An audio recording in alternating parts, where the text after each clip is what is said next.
Bonjour à tous et bienvenue dans ce nouveau live. Je suis ravi de vous accueillir pour ce nouveau concept qui se met en place aujourd'hui.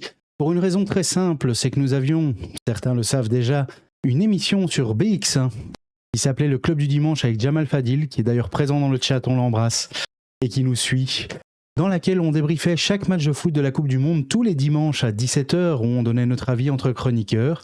Et malheureusement, cette émission a pris fin. Elle n'a pas été renouvelée par la chaîne pour des raisons qui lui sont propres. C'est comme ça fait malheureusement partie du jeu. Mais la Coupe du Monde n'est pas terminée. Les Belges nous ont encore fait vibrer. Et c'est pourquoi je lance un nouveau concept sur cette chaîne pour pouvoir en discuter avec mes amis chroniqueurs que je vais vous présenter dans un instant, où on va pouvoir en parler sans détour, où il va y avoir des coups bas, de l'humour, un peu de mauvaise foi, parfois même beaucoup, et on va s'amuser comme des fous. Je vous présente, mesdames et messieurs, la première émission dont je suis très fier, le Café du Commerce.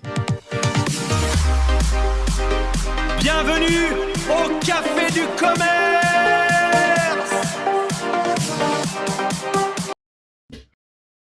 Cette vidéo est tournée le lendemain du Café du Commerce qui a plutôt bien fonctionné sur un plan de l'ambiance, mais qui a malheureusement connu quelques défauts techniques pour commencer. Donc un petit disclaimer, vous allez vous retrouver en plein milieu de l'émission. Malheureusement, c'est contre ma volonté, j'aurais préféré vous diffuser l'intégralité, mais les aléas du direct ont fait que c'était un peu plus compliqué. Maintenant, je vous rassure, les problèmes ont été réglés, les logiciels sont au taquet, et donc on sera prêt dimanche prochain pour vous accueillir en pleine forme avec toute l'équipe. Merci à tous et bon visionnage. Est-ce qu'on m'entend en écho ou pas? Pour ceux qui ne font pas les tests avec nous en même temps. C'est le bordel, on va y arriver. Moi j'entends, ouais. C'est parce qu'on a d'autres personnes dans le chat, donc... On fait appel au public. Exactement. Ok, ça a l'air d'aller. On a l'air bon, on va pouvoir le faire. Allez, est-ce qu'on va enfin pouvoir y aller? Après, comme dirait notre ami Jamal, les aléas du direct. Franchement. Donc, on reprend. Paolo, tu nous parlais de notre grand ami Infantino, qui est un scandale, et Trump, qui est un génie. Je te laisse continuer. Exactement. Alors pour la 268e fois, donc je disais que Trump, c'est un gros coup de génie ce qu'il a fait. Finalement, voilà, on aime, on n'aime pas. Je suis pas là pour débattre par rapport à Trump et ses idées politiques. Mais en vrai, ok, il a eu, excusez-moi l'expression, mais il a mis les couilles sur table, il a essayé, il s'est dit, tu sais quoi, je vais appeler Infantino et je vais dire, est-ce que y a moyen de faire jouer Balogun? Et donc pour moi, le grand fautif dans l'histoire, c'est pas Trump, parce que le monde aime critiquer Trump. Alors évidemment, il est critiquable pour plein de raisons, mais ça c'est autre chose. Mais celui qu'on doit critiquer ici, c'est Infantino. Moi, je suis désolé, je suis président de la FIFA, ça n'a jamais existé ça. T'as eu ta carte rouge, tu es suspendu. Mais comme disait Martin tout à l'heure, ça a peut-être galvanisé les Belges. Et puis aussi, rien que de savoir que t'as le monde entier qui est pour toi, le monde entier à part les États-Unis, et encore, je serais même pas étonné que certains Américains qui n'aiment pas Trump étaient peut-être du côté belge. Donc finalement, on avait même peut-être des supporters américains avec nous aussi. Forcément, ça galvanise une équipe, mais ça tétanise aussi une autre équipe. Donc effectivement, j'en ai parlé longuement avec un ami qui a travaillé à la FIFA qui me disait je ne reconnaissais pas les États-Unis, ils ont tellement mieux joué en début de compétition. Oui, après aussi les États-Unis ont un style qui plaît beaucoup au Diable Rouge, donc ça il faut pas l'oublier, c'est vraiment C'est l'antipode. un très bon match-up, ouais. Oui, c'est vraiment l'antipode du Sénégal. Le Sénégal, on savait très très bien que c'était une nation qui allait nous causer des problèmes. Les États-Unis ont un style de jeu qui nous convienne bien. Plus tout ce schéma qui s'est passé, t'as le monde entier qui est pour nous, les Diables Rouges. Donc forcément, on s'est dit ok, c'est top, tout le monde est pour moi. Je l'ai vécu aussi à mon niveau amateur en tant que sportif. Quand t'as tout le monde qui est pour toi, tu te sens galvanisé, tu te sens pousser des ailes, tu joues 10 fois mieux que ce que tu aurais joué C'est parce que d'habitude. tu n'avais qu'une seule personne qui te regardait. Oui, mais bon, quand t'as une personne qui me regarde et zéro qui regarde l'autre, forcément, je me dis tout le monde est pour moi. Même une personne, c'est tout le monde. Donc voilà. Donc non, mais franchement, les Diables Rouges ont super bien joué. Les Américains, du coup, ont eu plus de mal. Même Balogun, j'avais l'impression qu'il était absent. Après moi, en tant qu'amateur de football, je vais dire sincèrement, je suis grand fan de ce que fait Balogun. Il a fait une saison extraordinaire avec Monaco. Je l'ai beaucoup suivi à Monaco. Vraiment, c'est un super joueur. Donc pour ça, j'étais content de le voir sur le terrain. Mais si on est un minimum honnête, il n'aurait évidemment pas dû jouer ce match. Donc c'est quand même un des plus gros scandales de ce mondial, je l'accorde. Mais ça reste un coup de génie de la part de Donald Trump et je reste là-dessus. Ah oui, Ouais. oui, ça tout à fait. Et, Je dirais pas c'est un vrai coup que de génie, mais j'entends ce que Paolo dit. Ça veut dire qu'en fait, Trump, il fait du Trumpisme, il tente le coup, comme toujours, il en a rien à battre, il y va, il tente. Et c'est vrai que c'est la FIFA qui doit normalement être le rempart des règles du jeu et qui doit pas se laisser corrompre, en fait. Mais bon, voilà, je suis d'accord avec ça. Et comme je disais, ça c'était en off avant que ça fonctionne. Mais en vrai, il y aurait pu aussi avoir le coach américain qui aurait pu se dire, eh ben écoute, moi, ok, je prends acte de cette décision complètement lunaire, mais je ne mets pas Balogun sur le terrain. Il aurait pu, bon, concrètement, je comprends bien qu'il ne le fasse pas, mais il aurait aussi Ah non. pu, lui, être le héros de la nation en faisant comme ça, tu vois, voilà. Mais Martin, désolé de te couper, mais j'ai été entraîneur de football aussi pendant quelques années. Je sais, Ça, je sais. ça peut arriver qu'un de tes joueurs, à un moment donné, fasse une faute qui mérite la carte rouge, et t'as l'arbitre qui vient, qui lui donne la jaune. Tu vas faire quoi? Tu vas être honnête, dire, ah, il aurait mérité la rouge, je vais le remplacer. Non, ça non, C'est mais un- vu la pression médiatique, mais il aurait ça, pu dire, ok, ça, c'est moi pas je la vais même respecter chose. les règles. C'est pas la même chose, Je, tu vois. je n'aurais, moi, je suis désolé, je l'aurais pas fait. Je suis coach des États-Unis, donc à la place de Maurizio Pochettino, je fais jouer Balogun. Balogun, c'est ton arme. Ok, ben c'est Infantino qui a été con là-dessus. Ben toi, en tant qu'Américain, ben je fais jouer Balogun.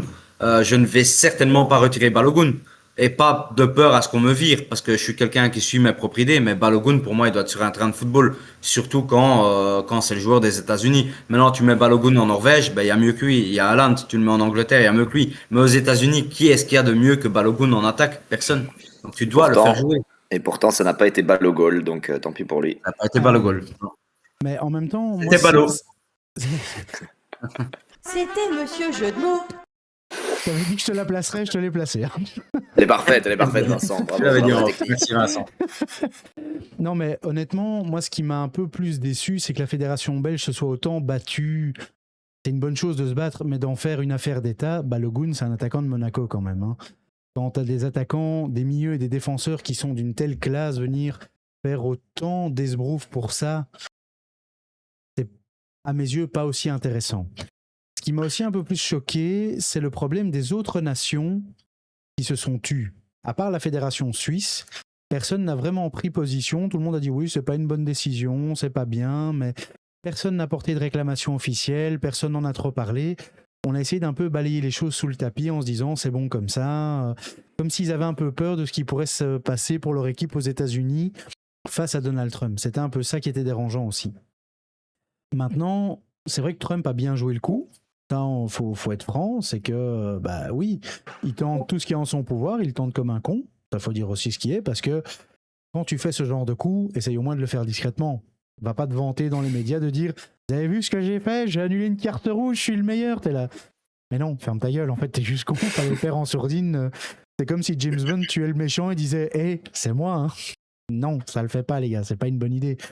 Donc là, vraiment, c'était pas le plus smart des moves. Enfin, en même temps, si on cherchait du smart move avec Trump, ça se saurait.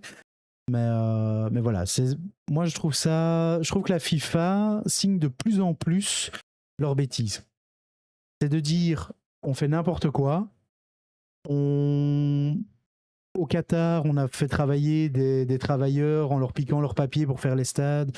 Ils sont morts dans les stades, c'est pas grave. On a mis de la clim dans des stades ouverts alors que tout le monde parlait d'écologie. Maintenant, c'est les États-Unis, on donne pas les passeports aux Africains, ou bien, comme pour les Congolais, ça c'était exceptionnel, ils disaient aux Congolais, vous pouvez venir, mais il faut prouver que vous avez au moins 10 ou 15 000 $ sur votre compte en banque pour qu'on soit sûr que vous ne foutiez pas la merde aux États-Unis. Donc en clair, il n'y a que la principauté et les ministres congolais qui pouvaient venir voir le match. Donc voilà, il y avait un supporter qui mimait Lumumba, ce mec-là n'aura jamais 15 000 $ juste pour venir voir un match. Faut pas rêver, c'est complètement ridicule. Et je trouve que la FIFA sauf si on lui donne $1 par minute où il tient sans bouger. Là, il aurait 15 000 $. Ah, là, il les aurait déjà eu, mais il faut trouver celui qui est prêt à le financer. Hein, parce que moi, je finance pas $1 parfois qu'au Belgique se crie les bras levés. Hein. Donc, il en a pas besoin au Belgique. On a découvert que avec- c'était un gros chef d'entreprise. le mec. C'est d'ailleurs lui qui a repris le Deleuze qui est situé au Cora d'Anderlecht. Pour ceux que ça intéresse, c'est lui le nouveau gestionnaire de ce Deleuze-là, pour la petite anecdote. Mais c'est vrai que ça a galvanisé les troupes belges, hein, parce que on va pouvoir aborder le match des États-Unis et donner notre avis là-dessus, mais clairement, on a rêvé. La discrétion, ça Voilà. déjà, c'est pas possible. Mais d'office, qu'il va pas le faire. Mais il a raison. Il a tellement raison de le faire. Je vais encore aller vous prendre à contre-pied, mais en même temps, si la FIFA est con à ce point, moi, j'en veux pas à Donald Trump. C'est vraiment la FIFA qui fait n'importe quoi. Donc, il a Oui, tout à fait. raison. Il a raison, comme ça au moins ben, les autres le savent aussi. Et finalement, c'est la FIFA qui se met en difficulté parce que ça ouvre des brèches. Parce que là, ben, à un moment donné, tu peux aller réclamer, bah oui, ben, la deuxième carte jaune, ben, on peut l'annuler, comme ça il peut jouer le prochain match. Donc la FIFA aurait dû être ferme, très ferme là-dessus. Et Trump a essayé, il a eu raison d'essayer. Pourquoi pas? Why not? Il y en a plein qui ont essayé. Je suis sûr qu'en fait, on n'est juste pas au courant. Mais il y en a peut-être énormément qui ont essayé, ça n'a jamais marché. Maintenant, il y a un gars comme Trump qui a un énorme pouvoir, ça a fonctionné, mais j'espère que ce sera fini. De toute façon, moi, Infantino, pour moi, il est en train de tuer le football parce que j'entends des rumeurs aussi d'encore augmenter le nombre de pays pour dans 4 ans au mondial. Infantino, il fait n'importe quoi. Alors, tu avais Sepp Blatter et Platini qui peut-être s'en mettaient plein les poches, mais au moins, ils changeaient pas trop le football. Parce que je pense que Infantino, il s'en met plein les poches aussi, mais lui, il est en train de faire n'importe quoi. Il tue le football. Il accepte un appel de Trump et de dire, OK, bah, je vais revenir sur la décision. Il augmente le nombre de pays, ce qui est n'importe quoi aussi, et il va encore le faire peut-être prochainement, d'encore augmenter. Bah, finalement, on va se retrouver avec des matchs Il Fidji contre San Marino. Mais avec tout ça, moi, je vous le dis, je l'annonce déjà en primeur. Spoiler, même avec tout ça, l'Italie sera toujours pas qualifiée. Même si on passe à 64 pays, on va trouver le moyen de se foirer. Donc, on sera pas dedans. Je le dis avant que vous le dites vous-même, parce que je vois venir 20 ans. Eh, mais l'Italie sera pas qualifiée. Ben voilà, je le dis avant toi. Quelle indignité. Non, Tu laisses non, Mika non, non, tranquille. mais moi je pense vraiment que non seulement l'Italie va se qualifier, je pense que c'est pas un problème, ça va finir par se faire. Faut voir, enfin, je sais pas si vous avez pris le temps de regarder la finale des U17, comme les Italiens qui la gagnent en finale avec la Belgique en face. Il Oui, y a oui, vraiment oui, une tu belle peux le dire. génération On a qui encore arrive perdu aussi une en finale, Italie. tu peux le dire. Ouais, ouais, malheureusement, même même en U17, on n'a pas de titre, c'est Oui, chiant. c'est ça, exact. Tu vois, pour la Coupe On d'Europe. arrive Donc, à enfin, tout non, rater. franchement, l'Italie, je suis moins. Enfin, mon meilleur ami est italien, genre, il suit beaucoup la truc. C'est juste, je sais pas, il y a quelque chose qui me merde au niveau vraiment de la Squadra Azzurra quand ils doivent jouer ensemble, mais en vrai, il y a pas, mathématiquement, il n'y a pas de raison qu'ils soient pas là. Donc, moi, je pense qu'ils sont qualifiés. Et par contre, pour donner une deuxième note d'espoir, je pense que vu comment ça s'est passé, ce coup de Trump, ça ne mettra pas un précédent. Je pense que ça a même vraiment bien montré à tout le monde que, enfin, tout le monde a levé les boucliers. Vraiment, quelle que soit ton opinion de foot d'ailleurs, il y a de la droite, de la gauche, tous les commentateurs de tous bords. Il y a un truc qui a réuni un peu tout le monde, c'est en fait, il y a un truc qui est sacro-saint, c'est les règles. À un moment donné, s'il n'y a plus de règles, alors il n'y a plus de sport, il n'y a plus de foot, et alors c'est n'importe quoi, tu vois. Oui, tout Donc je à fait. pense pas que ça donnera un précédent, parce que des gens avaient peur de ça, que si on peut commencer à annuler une carte rouge, alors là, où est-ce que ça s'arrête? C'est ce que disait l'entraîneur suisse d'ailleurs. Il disait ça s'arrête où en fait? C'est quoi le délire? Mais voilà, donc je pense pas que ça fera de précédent parce que ça lui a backfire, comme souvent chez Trump. Hein, quand il essaye d'attaquer l'Iran, ça lui backfire dans les dents. Enfin, il fait que de la merde en fait, globalement, Ça majoritairement. backfire dans le réservoir de nos voitures aussi, hein, pour l'instant. C'est clair, mais bon, là pour le coup, niveau foot, je pense que c'est un précédent qui va être même plutôt positif en réalité. Je pense que les gardiens du temple sont montés au créneau et c'est important. Enfin voilà, je suis peut-être un peu optimiste, mais je pense que c'est vrai. Bon, c'est bien de rester optimiste. Moi, je trouve que c'est une bonne chose. Mais ce qui m'a fait peur, c'est que par exemple, l'Angleterre a essayé de faire annuler son carton rouge avant de jouer son quart de finale en disant on réfléchit à faire quelque chose, à introduire un recours. Alors, heureusement, je crois qu'ils ont été plus malins que ça, ils ne l'ont pas fait. Donc, ça, c'est une bonne chose. Mais oui, c'est toujours le risque, c'est quand tu prends des décisions un peu cons, tu risques d'avoir des jurisprudences derrière et ça devient des imbroglios d'avocats. Mais pour revenir sur le match en lui-même, j'ai vu la Belgique métamorphosée, gérer un match de bout en bout, parce que le seul moment où ils ont pris un but, ils ont contre-attaqué, ils en ont remis un deuxième derrière. Ouais, c'était une erreur, quoi. Voilà. Oui, c'est ça. Mais d'habitude, quand ils font une erreur, ça baisse les bras, ça met un peu de temps pour remobiliser les troupes. Ici, ils sont arrivés pour tuer. C'est la première fois que j'ai vu ça. C'est une équipe qui était là pour mettre 45 buts, ne pas laisser un centimètre de répit et vraiment avoir envie de tuer l'adversaire. Contre l'Espagne, c'est la dernière fois que tu verras ça.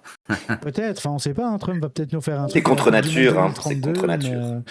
La Belgique n'a pas ce style agressif d'habitude. Non, mais justement, c'est pour ça que je te disais, profites-en, parce que là, je pense qu'ils avaient une haine par rapport à ce qui s'était passé. Mais profites-en, parce que justement, moi, ce qui me dérange beaucoup, et j'en parle souvent autour de moi, c'est ce manque de révolte chez les Diables Rouges. Ce manque de révolte quand ça se passe mal. Parce que finalement, contre le Sénégal, ça tient du miracle. Il y a un but qui vient de nulle part. C'est même pas spécialement de la révolte. J'ai pas vu de révolte. Mis à part Tielemans qui s'engueulait un peu avec Trossard. Mais c'est bien beau de s'engueuler entre vous, mais c'est sur le terrain. C'est avec le ballon qu'il qu'il faut le montrer. C'est là qu'il faut se révolter. Je n'ai pas vu cet esprit de révolte. Contre le Japon, revenons 4 ans en arrière, il n'y a pas eu d'esprit de révolte non plus. Le but tombe de nulle part. C'est Vertonghen qui met une tête, à mon avis. Il voulait faire une passe à sa maman qui était dans les tribunes. Mais finalement, il n'a pas fait exprès, c'est rentré dans le but. Les Japonais ont commencé à paniquer. Et évidemment, quand tu mets un but et qu'il n'y a plus qu'un but d'écart, tu es galvanisé. Tu te dis, bon, bah, ok, on va tester. On va essayer de revenir. Mais je ne vois pas cet esprit de révolte chez les Diables Rouges et ça m'énerve énormément. Parce que les Diables Rouges ont souvent une très très belle équipe. Il manque juste ce petit côté mental, ce petit côté de fight, on y va. Alors le seul que je vois avoir ça, c'est Lukaku. Lukaku qui quand même, on dirait, est toujours mort de faim sur le terrain. Il a envie que ça fonctionne, mais les autres. Et pourtant, je suis pas un grand fan de Lukaku, mais au moins, bah voilà, je lui laisse au moins ça. Mais les autres, ils sont apathiques. Ouais, il se passe un truc, c'est ok, oui, bah un De Bruyne par exemple qui de temps en temps va râler sur un coéquipier, mais il n'y a pas cet esprit de révolte chez les Diables Rouges. Il faut vraiment un mec qui envoie, qui y va. Et ça, peut-être que c'est un coach qui pourra l'inculquer. Et pour ça, il faudrait peut-être garder un Rudy Garcia un petit peu plus longtemps, qui pourra peut-être l'inculquer, mais je suis pas sûr que Rudy Garcia restera. Ça, c'est un autre débat. J'imagine qu'on en parlera plus tard ou une autre fois. Tout à fait. Alors, on peut déjà se poser la question, et on y répondra par la suite, c'est si on ne garde pas Rudy Garcia, qui on prend à la place? Il y a déjà un nom qui ressort, hein, vous l'avez entendu, c'est Mark Van Bommel, c'est une catastrophe. Oui, ça, c'est le nom qu'il propose. Moi, je dis qui on prendrait dans le meilleur des cas. Parce que, et en restant réaliste, parce que tu peux me parler de Vincent Kompany en me disant ce serait l'homme parfait, il est tacticien, il est intelligent, il est un exemple pour les Diables de la nouvelle génération, mais il est impayable et il quittera jamais le Bayern de Munich. Donc c'est pour ça que je dis il faut rester réaliste, mais pas prendre tout et n'importe quoi. Surtout qu'il ne faut pas oublier que cette Coupe du Monde nous rapporte au moins 26 millions et demi vu qu'on est allé jusqu'en quart de finale. Moi, j'ai un grand rêve. Après, je sais pas qui Martin va proposer. Il va parler de Zinedine Zidane. Non, non, vraiment pas. Non, vraiment pas. Mais même avec l'équipe nationale italienne, moi, je rêve que d'une chose, c'est d'avoir un étranger qui vienne coacher l'équipe nationale italienne. Et en fait, il y a un nom que j'aimerais voir soit en Italie, soit chez les Diables Rouges. C'est ce fameux Didier Deschamps. S'il quitte la France, il faut se rendre compte que ce mec, ce qu'il a fait avec l'équipe de France, mais c'est énormissime. La France était nulle part. Tout le monde craint la France. Maintenant, même la troisième équipe de la France arriverait encore en finale de Coupe du Monde tellement c'est énormissime. Moi, je rêverais d'un Deschamps. Allez, si vous le voulez pas la Belgique, moi je le veux bien en Italie, je le prends, mais volontiers plutôt que de mettre nos Italiens avec leur tactique de peureux. Franchement, moi je prends Didier Deschamps volontiers. Mais je sais pas qui vous verrez avec les Diables Rouges. Ou pour être un peu plus réaliste, faudrait peut-être prendre un coach belge, mais ça va être quoi? Ça va être Van Azebroek ou des conneries pareilles, mais ça vaut pas. Moi, je veux pas spécialement un belge. Alors, je vais laisser d'abord Martin répondre parce que je t'avoue que sa tête, pendant que tu parlais, il parlait un peu comme. Il est pas d'accord pour Dédé. Il veut pas la chatte à Dédé. Non. En fait, là, quand tu voyais sa tête, c'était comme Kylian Mbappé, il disait ça. Vous pensez? Ouais. Moi, je pense pas. C'est mon avis. Donc, je vais laisser Martin répondre directement parce que je sentais qu'il était chaud et prêt là. Non, mais Deschamps, jamais de la vie. Je suis tout à fait d'accord sur le constat de Paolo que ce qu'a fait Deschamps, c'est assez incroyable. Faut se souvenir d'où on part, quoi. Des Bleus qui veulent même pas quitter leur bus. Enfin, scandale sur scandale. Vraiment, c'était la honte de la honte pour ces champions. Et puis, ce qu'il arrive à reconstruire derrière, c'est fou, quoi. Parce que ça reste pas le principe de l'équipe de France. Ils font grève, les gilets jaunes, c'était déjà bien raccord en 2006, tu vois. C'était les gilets bleus, là, ouais. mais Deschamps, je le vois pas. Pourquoi? Parce que il est tellement attaché à cette réussite de la France que juste c'est trop, ça percole trop avec la Belgique, ça peut pas déjà. Enfin, quand il y avait, bref, non, je ne vois pas Deschamps, c'est mort. Par contre, j'ai pas forcément de nom en tête, mais par contre, je pense pas du tout que Rudy Garcia on va pas lui montrer la porte, hein, pas après une performance comme celle-là, hein, je pense pas. Moi, je dois dire que c'est la première fois qu'on a un coach de ce genre-là qui est, je trouve, vraiment un peu à rebrousse-poil un peu de la culture à la belge, justement, d'en parler avant avec Paolo, cette culture un peu, on est quand même gentil, on fait jamais des vilaines fautes, on n'est jamais sanguin, c'est très rare, enfin vraiment, genre, c'est vrai qu'on est trop gentil, ça manque un peu de révolte, je suis d'accord, je trouve que De Bruyne, il est fatigué quand même, tout le respect pour De Bruyne, mais je trouve que là, il est fatigué, Courtois, tu sens qu'il en avait presque plus rien à foutre, enfin, on va en parler dans le dernier match, là, machin, t'es là, genre, allez, Pépé pousse un peu, alors qu'il est super bon, mais il est plus aussi bon qu'avant. Moi, j'ai quand même des griefs contre Courtois. Il y a Lukaku qui continue d'avoir faim, et heureusement, voilà, Tielemans, je trouve que mine de rien, en capitaine, ça fait le taf. Après, on reviendra un peu sur nos Diables Rouges de la Coupe, mais j'aime bien Rudy qui... Franchement, Maïlir qui dès nous le a début, enfin oh le rejoint. Ilir, trop bien, let's On a go. enfin réussi à contrer les problèmes. Comment ça va, Ilir? Ah oui, mais mon ordinateur, mon navigateur, je sais pas, mais mon téléphone fonctionne. Donc voilà. Magnifique. Ah, souvent, Donc ça marche mieux avec J'ai téléphone. raté 45 minutes de c'est pas l'émission. grave. J'espère que vous n'avez pas parlé de Molenbeek parce que sinon. Non. Pas encore, pas encore. C'est le Ok. sujet suivant. C'est le sujet suivant, on te rassure. Ok. Non, on était Bonjour. en train de parler Bonsoir tout le des monde. coachs de la Belgique en disant est-ce que Rudy Garcia allait être stop ou encore pour nous. On parle Ah. déjà de rumeurs, on pense le faire sortir. Alors par la grande porte, je ne sais pas, mais du moins de le faire sortir. Et la Ok. grande question, c'est qui on mettrait à la place si on pouvait choisir en regardant dans notre boule de cristal. Et moi, j'ai dit Didier Deschamps, ce serait mon rêve absolu. Voilà, Mais en c'est pas gros. très réaliste. Et Martin était en train de nous dire que lui, il ne mettrait pas spécialement Didier Deschamps parce qu'il n'avait pas de... Non, Martin a dit Paolo est complètement fou. Oui, mais ça on le sait, c'est un acquis, Non, tu vois, c'est un truc de base. J'ai dit que Didier Deschamps, symboliquement, est trop Voilà. lié à la victoire des Bleus. Il est trop connecté bleu. C'est pas possible d'aller mettre ça à la tête de la, Mais, Qui n'avait pas à spécialement la de nom à Belgique, tu vois. proposer. il a même peut-être raison. Hein. On a encore dans les gencives le dernier match, on a vu Mbappé nous narguer avec le ballon derrière le dos, etc. Cette image un peu symbolique du branchage, hein, je sais pas comment on peut dire ça, mais Du chambrage. ce sont probablement les consignes qu'il avait données à l'époque en disant il faut tempérer. On avait une grosse équipe et un potentiel pour gagner le match.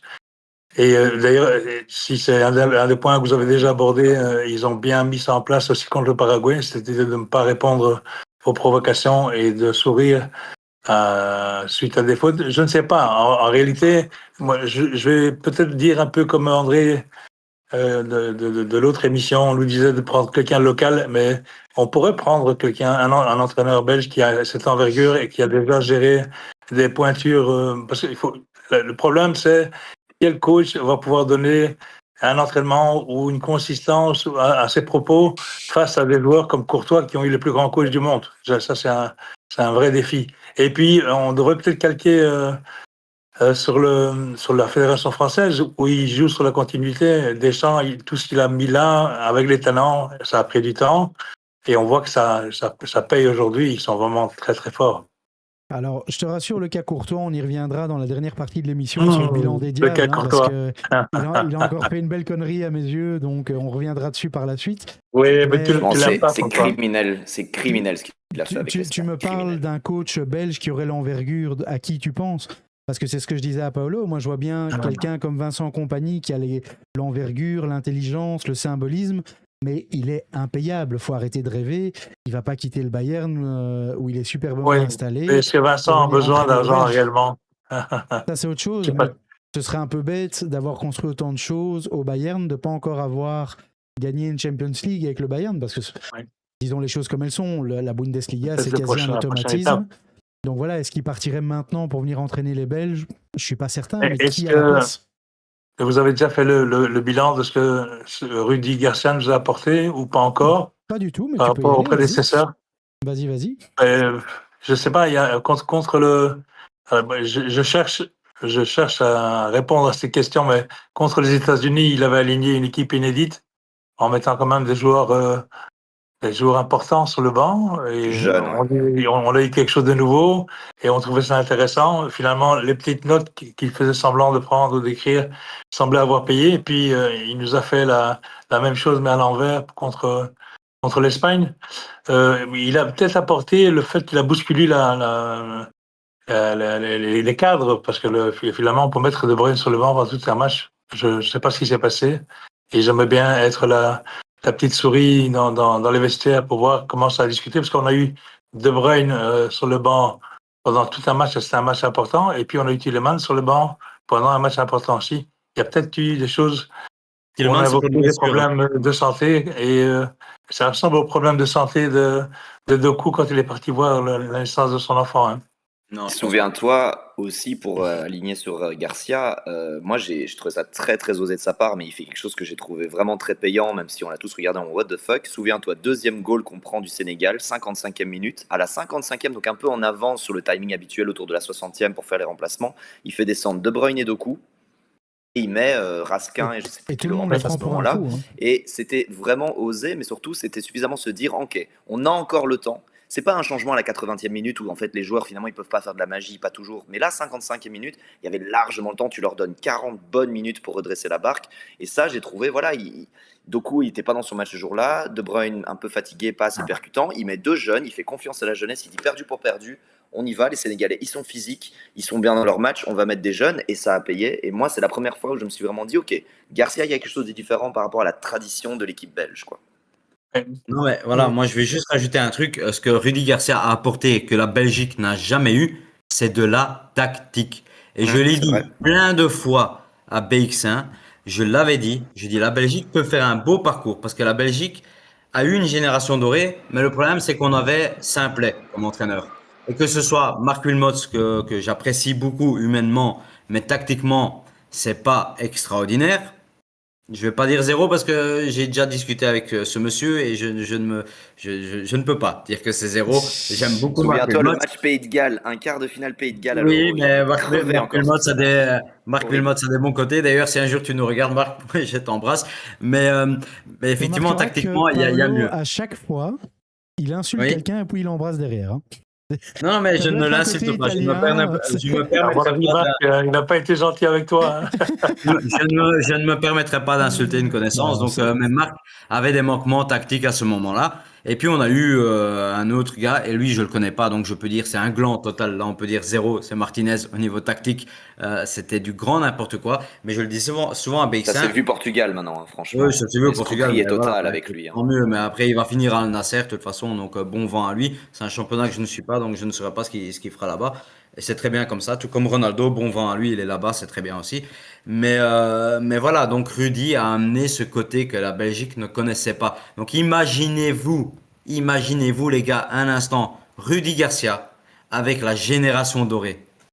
Parce que ce qui manquait, la génération dorée, les matchs que la génération a perdus, moi je me rappelle de trois gros moments. C'est avec l'Italie, une nation tactique, l'Argentine, un bloc très tactique aussi, et la France en demi-finale, aussi une nation tactique. Il manquait quoi? Il manquait de la tactique pour battre ces pays-là. Alors maintenant, malheureusement, Rudy Garcia est arrivé à une époque où on est un peu en transition, on a des joueurs pas terribles, mais c'est ce que je disais, sortir un Doku et un De Bruyne, bah oui, il faut le faire. J'ai été entraîneur aussi, et je pense qu'il ira entraîneur, et j'espère qu'il va confirmer aussi quand ton joueur, même le meilleur joueur, ce jour-là, ça ne va pas, il faut l'enlever. Parce que tu sais que les coéquipiers savent aussi. Si toi, tu sais que c'est ton meilleur joueur, les coéquipiers le savent aussi. Et les coéquipiers vont faire quoi? Ils vont tout envoyer vers ce joueur. Quand il n'y a plus de solution, on se dit, OK, il y a notre meilleur joueur sur le terrain, on va tout envoyer là. Il y a peut-être à un moment donné, il va faire un truc magique et ça va passer. Sauf que ce jour-là, il ne se passera rien de magique parce qu'il n'est pas dedans. Donc, il faut pouvoir l'enlever et mettre quelqu'un d'autre. Et là, l'équipe va chercher d'autres solutions en se disant,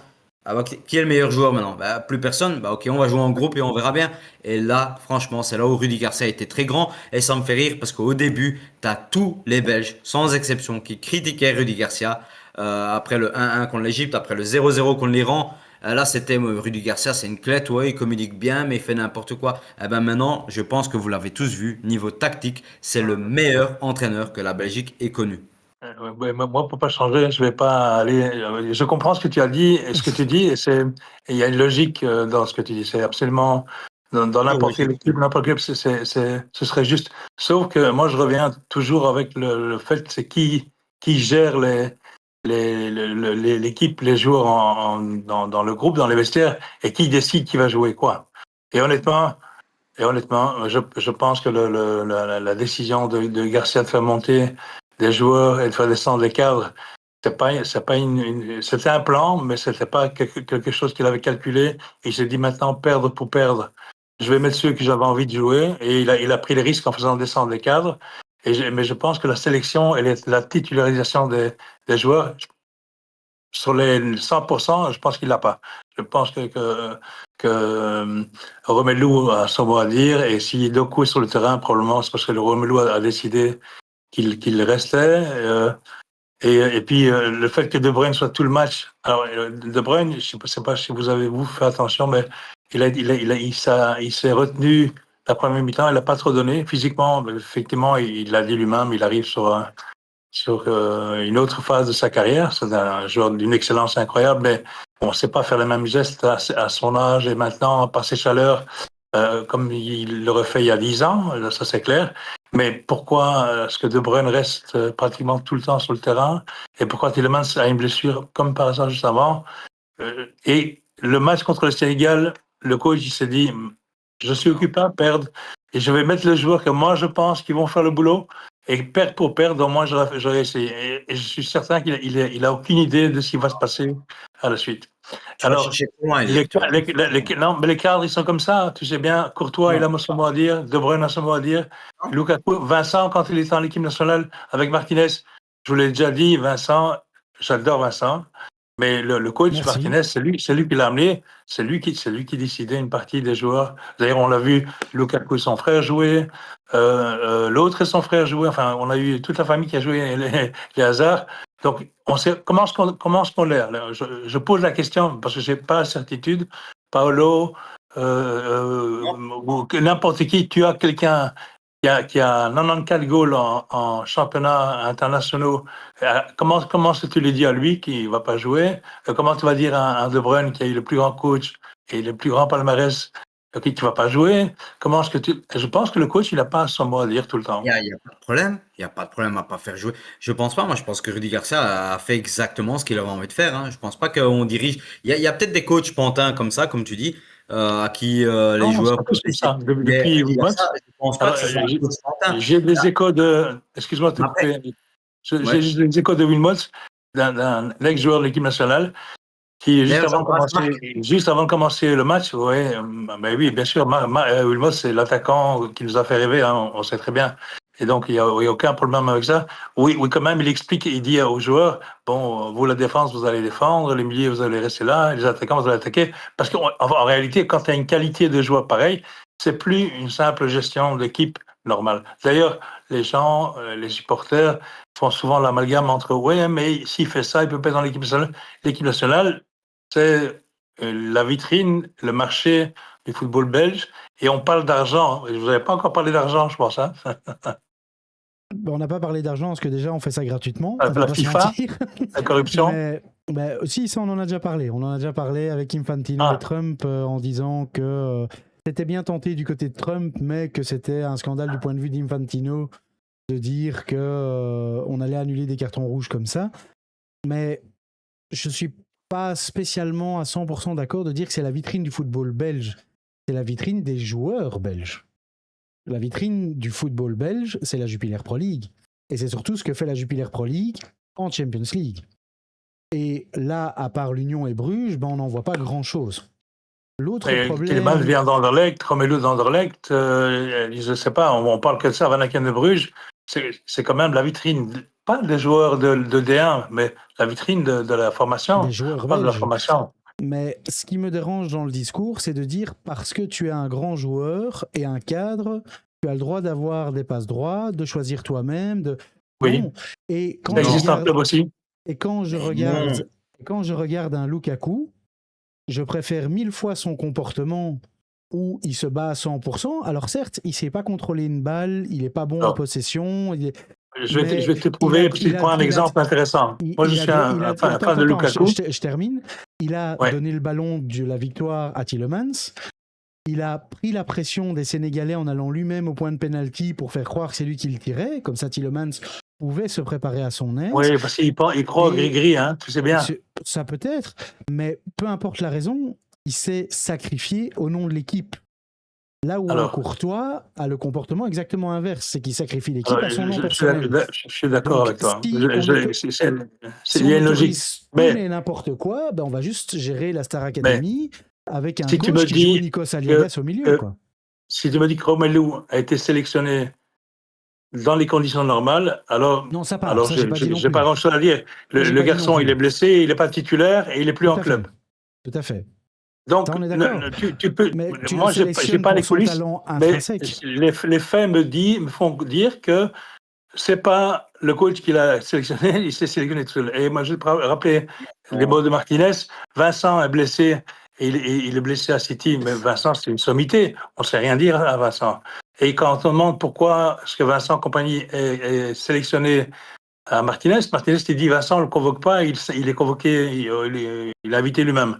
Donc, on n'a pas ces informations, ni toi ni moi. Moi, je suppose que c'est ça. Mais je n'étais pas là pour entendre. Ça reste de Mais l'hypothèse, de toute façon. l'exemple de Lukaku, l'exemple de Doku qui part, Jamais de la vie.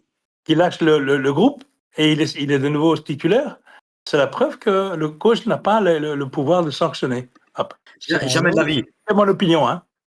Jamais de la vie. Moi, je suis coach et Lukaku, je suis pas un grand fan. Je crois que tout le monde le sait, je suis pas un grand fan. Le mec, lors des gros matchs, il s'écrase totalement. Il fait même perdre des matchs lors des gros matchs. Mais c'est le mec que tu as besoin pour les plus petits matchs parce qu'il fait la différence là où les autres ne le font pas. Même s'il est pas fit, le mec, tu le prends parce que tu sais qu'il est important dans le vestiaire. Donc, tant que tu peux encore le prendre, tu le prends avec. Dans le vestiaire, il est important. Ça, c'est ce qu'on pense. T'as raison, Palomé. Voilà. Moi, je parle pas de ça. Je parle de fait Parlez pas en même qui est temps. convocable, qui est pas convocable. Et là, je suis désolé, il remplit pas les conditions. Même son club l'a écarté. Donc, pour moi, s'il n'est pas en club, il peut pas être. On a d'autres Ah, joueurs. tu veux On va mettre qui pas comme gagner, numéro hein. 9 à sa place? Tu veux mettre qui comme numéro 9 à sa Je vais place? juste intervenir en posant une question à Oui. Elire. Pourquoi il a été écarté de son club? Non, mais peu importe les raisons, parce qu'on rentre sur le débat. Je dis, pour être en équipe nationale, le fait qu'il soit incontournable, parce que ça, c'est la vérité. On peut pas ne pas prendre Courtois, De Bruyne et Lukaku. Moi, je suis fan de Lukaku. C'est un des joueurs, le plus beau de ses goals internationaux contre la Grèce, contre la poitrine, pied gauche dans la lucarne. C'est un joueur extraordinaire. Moi, je rentre ma part dans les conditions. C'est pour expliquer que derrière, dans les coulisses, on n'a pas toutes les infos. Et c'est pas forcément. Moi, je suis persuadé que le coach, il n'a pas son mot à dire tout le temps. Après, on est à égalité, hein. Il n'y en a aucun de nous qui a les informations. Ah non, ça va. Mais quand tu me dis il a été écarté de son club, la raison pour laquelle il a été écarté de son club, je la trouve très intéressante, c'est qu'il a demandé à son club de ne plus jouer le restant de la saison pour pouvoir se rééduquer, pour pouvoir faire une dernière Coupe du Monde. Oui, C'était d'accord. Donc, exactement de nouveau, la là-bas non plus, spécificité. il ne suit pas les règles. Non, il a demandé. Oui, mais Comme je Courtois juge pas est ça. en train de Moi, je dis, demander pour ne plus jouer pendant un an et de revenir Ok. à l'Euro. moi, je dis C'est simplement une demande. que les conditions planent pour pouvoir jouer. Mais c'est comme de Bien nouveau, sûr. le Doku, il ne devait pas être aligné quand il revient. Il a oublié sur le banc, a commencé à 20 minutes de la fin. C'est ce qui lui est arrivé d'ailleurs même après. Mais est-ce que les règles sont les règles pour les convocations? Et d'ailleurs, on a vu qu'avec sans les cadres contre les États-Unis, on a fait un meilleur match. Et pas parce qu'ils étaient plus forts, simplement parce qu'on ne savait pas comment les joueurs du banc jouaient et qu'on avait ouvert d'autres options pour marquer des goals. Voilà, ça c'est la petite parenthèse. Et honnêtement, peut-être qu'on aura les informations ou on ne le saura jamais. C'est juste mon impression. Avec le respect que j'ai pour ces joueurs, parce que pour arriver là, eh ben, il faut passer des millions de phases et d'obstacles et pour que Romelu arrive là où il est, Vincent là où il est. Chapeau, ils ont tout mon respect et je suis probablement un de leurs plus grands fans. Paolo? Ouais, non, mais moi, je suis pas d'accord du tout avec ça. Je pense que le sélectionneur choisit et il y a pas, enfin, t'as peut-être des pantins, il y en a peut-être. Et Ils sont si tous toi comme ça. On a Wilmot, Martinez, Tedesco. jamais de la vie, ils sont tous comme ça. Il y a des Les coachs. coachs qui sont passés. Attends, Non, il y a des c'est- coachs, tu leur dis pas qui tu prends. Il y a des coachs, tu leur dis pas qui tu prends. Moi, j'en ai rien à cirer. Je préfère encore aller coacher une équipe 10 fois moins faible, mais tu vas pas, 10 fois moins forte, pardon, mais tu vas pas me dire qui je dois convoquer, qui je dois pas convoquer. Hein? De toute façon, un Lukaku, tu es obligé de le convoquer. Comme je disais tout à l'heure, Rudy Garcia serait fou de ne pas le prendre. Et ça vient même pas, c'est même pas un ordre. À mon avis, Lukaku, tu dois le prendre, ne fût-ce que, parce que comme disait Vincent, il a demandé à être prêt pour le mondial à son club. Son club a bien voulu accepter parce qu'ils ont bien mieux comme attaquant que lui. Donc, c'est pas compliqué de dire, OK, vas-y, va jouer à la baballe ailleurs et va te préparer. Il n'y a pas de problème. Un De Bruyne, tu es obligé de le convoquer. Et un Courtois, actuellement, tu es malheureusement obligé de le convoquer. Je pense pas qu'il y ait quelqu'un qui dise, ah, mais il faut que ces trois-là, ça là. Même être un minimum lucide. Tu sais très bien que si tu ne les prends pas tous les trois, tu as déjà tout le peuple belge qui va te traiter de fou. Et si en plus, oui, il gagne, ok, mais si imagine, parce qu'on a mal démarré, imagine tu prends pas ces trois-là, tu perds contre l'Égypte, tu perds contre l'Iran, puis tu gagnes peut-être contre la Nouvelle-Zélande, mais t'es quand même à la maison, là t'es viré mauvais direct. match, c'était avec eux. T'as pas pris Le les plus trois. beau des matchs, c'était avec les autres. Mais Voilà. pour te protéger en tant que coach, tu dois les prendre. Donc je pense pas que quelqu'un ait dit à Rudy Garcia, tu dois les prendre. Pour te protéger, tu dois avoir tes meilleurs joueurs. Après, t'en fais ce que tu veux pendant le tournoi. Et il a très très bien géré ça en mettant un De Bruyne sur le banc quand il le fallait. Même pour moi, les décisions viennent de Rudy Garcia. Il n'y a pas un Vincent Manhart ou qui que ce soit qui a dit ah, tu dois prendre celui-là parce que sinon t'es viré. Ben, ça, il n'y a personne qui lui a dit. Mais je Non, fais les très bien joueurs le l'accent. savent. Je fais très bien l'accent flamand en passant. Et pourquoi Tielemans ne monte pas sur le dernier match? Il aurait dû monter. Mais parce qu'il est Mais il était blessé. Tielemans aurait dû monter. Il était blessé. Ouais. C'est Oui, c'est ça, comme Doku avait des avant. problèmes pulmonaires. Oui, oui, tout à fait. Moi, je capte pas. Et pareil, pour les petits mots, les petits papiers que Garcia il fait pendant le match, désolé, mais à ce niveau-là moi, moi je l'ai encore jamais fait d'avoir des joueurs qui vont jouer en première ligue. Mais quand tu arrives en équipe nationale, ton plan A, il est prêt, ton plan B, il est prêt, ton plan C, il est prêt. Il n'y a aucun moment donné où tu prends des notes, tu regardes pas le match et c'est tout un scénario. Et il a joué. C'est un coup de poker qui a rapporté contre le Sénégal. Mais là où ça n'a pas été, là, il était logique avec lui-même. Mais on parle de coaching d'une équipe normale. L'équipe qui gagne contre le Sénégal doit être alignée contre les États-Unis. Et l'équipe qui a gagné contre les États-Unis aurait dû être alignée contre je parle en logique sportive, hein. Je ne parle pas de Bah, lobbyisme des joueurs. moi, je suis pas d'accord parce que Finalement, Sénégal-États-Unis, c'est des match-up très différents, rien à voir le match-up. Donc c'est bien de ne pas avoir fait la même équipe Sénégal et la même équipe États-Unis. C'est pas le même match-up du tout. États-Unis, on adore le jouer. Sénégal, on savait que c'était dur, un peu comme l'Iran, c'est une espèce de bloc à 11 méga chiant qui veut pas trop jouer. Sénégal, ça joue mieux, mais voilà, c'est pas des match-up qui sont comparables, tu vois. Mais Non, tu dois jouer en ça. fonction de tes forces. Et quand tu gagnes, tu alignes généralement la même composition pour reproduire le schéma. Voilà, après, on est là. Pas Hein. forcément, Le parcours en quart, honnêtement, qui a remis un copec sur la Belgique en quart, même on est passé pas loin. Alors quelque part, on aurait pu avoir le match pour la France, contre la France, et on n'aurait pas été probablement plus loin. Oui, Ouais, par le fédération. moi aussi, j'aurais parié, tu vois. Je veux dire, quand Oui, t'es moi, j'aurais dit le 10e quart au aussi, classement perso. FIFA, quand t'es 10e classement FIFA, c'est pas déconnant de terminer dans un carré à Non, 8, c'est quoi, très bien, tu vois. bien C'est sûr. pas déconnant Non. au niveau mondial, tu vois. Ils ont Voilà. bien joué. Ouais, c'est ok. Je l'ai dit 20 000 fois en plateau les dimanches. J'ai pas arrêté de le dire. J'ai dit, moi, je vois la Belgique aller loin. Je l'ai Ouais, dit avec un car. Rudy Garcia. Et t'es témoin, à un moment donné, on était que deux sur le plateau, Élire. On a dû faire un Oui, débat. mais tu avais parlé du Sénégal aussi et tu avais parlé de plein d'autres équipes. On peut donner le nombre d'équipes avec lesquelles tu es venu avec des maillots. Le Maroc Non, aussi. j'avais deux chouchous. Le J'ai pas le Congo maillot du aussi. Maroc, donc c'est pas possible. Mais j'avais deux chouchous, c'était la Côte d'Ivoire et le Japon au tout début, que je trouvais séduisants. Et ils Oui, sont vite sortis. il y avait des belles équipes, hein, Et ça c'est puis, clair. Martin. vous oubliez quand même un petit détail qui est quand même vraiment pas n'importe quoi, c'est que le Sénégal, c'est quand même un des troisièmes de groupe les plus balèzes possibles. Oui, C'est-à-dire oui. que, soi-disant, comme nous, par un miracle, un petit peu de mathématiques, on finit quand même premier de notre groupe et donc on a un match-up facile avec un troisième. On se tape Et le on revient Sénégal, de loin. Hein. qui, en fait, souvenez-vous, vient du groupe le plus difficile de base avec France, Oui, Norvège, oui. Sénégal. Donc, en fait, c'est un troisième qui a une qualité de 1,5 au moins, Ça tu fait. vois. Oui, Et oui. donc, on se prend en fait un 16e de finale qui est très technique, qui est difficile avec un Sénégal qui a faim, avec aussi ce qui est passé avec la CAN aussi. Donc, tout ça, c'est beaucoup. Et malgré tout, moi, je trouve que les choix qui ont été faits ont été les bons. Il y a un petit peu de chance là-dedans. Il y a un petit but, effectivement, qui sort de nulle part, qui fait un peu penser à ce but du Japon, là, d'une tête incroyable. Mais il faut se souvenir aussi d'où on vient. Hein. Ce match-up 16e Sénégal, on fait un des 16e de finale les plus difficiles de tous ceux qui ont affronté des 16e de finale. Donc, ça aussi, c'est bravo aux Belges, franchement. Ah non, oui, tout à fait. Mais moi j'ai regardé le match et j'ai éteint la télé. Je trouvais Moi, je suis la rentré. façon. J'étais Je au vais pas club FC critiquer parce que Kosova, je je suis suis rentré. critiqué. Et À alors, 10h, je suis rentré. et alors j'ai rallumé et puis ça s'est déclenché d'un coup, c'était extraordinaire. Ouais, Ouais, c'est ça qu'on demande au foot aussi, hein, c'est les émotions. on a vibré. Et alors le fait d'analyser, de post-analyser, bon, évidemment, on est chacun dans notre petit salon en train de faire le débrief de ce que tu vois, que ce que tu fais au bord du terrain, c'est jamais la même chose. Ouais. Mais chapeau, je trouve que Garcia, alors si on peut répondre par cette discussion, à savoir si on garde Garcia ou pas, moi je pense qu'on devrait assumer et assurer une forme de continuité, Ouais. peut-être de laisser encore un petit peu de temps Ouais. à ce coach de montrer, même s'il est fort critiqué en France, hein, j'ai des coachs français qui m'ont envoyé des messages quand il avait signé, il m'a dit nous, on n'en veut pas, mais s'il en fait quelque chose. Et puis j'ai vu des supporters de la fédération en disant que s'il battait les États-Unis, que plus jamais il dirait un seul mot méchant sur Rudy Garcia. Je pense qu'il a fait son travail et qu'il va pouvoir apporter pour les prochaines compétitions. Moi, je tendrais plutôt à dire qu'on le garde.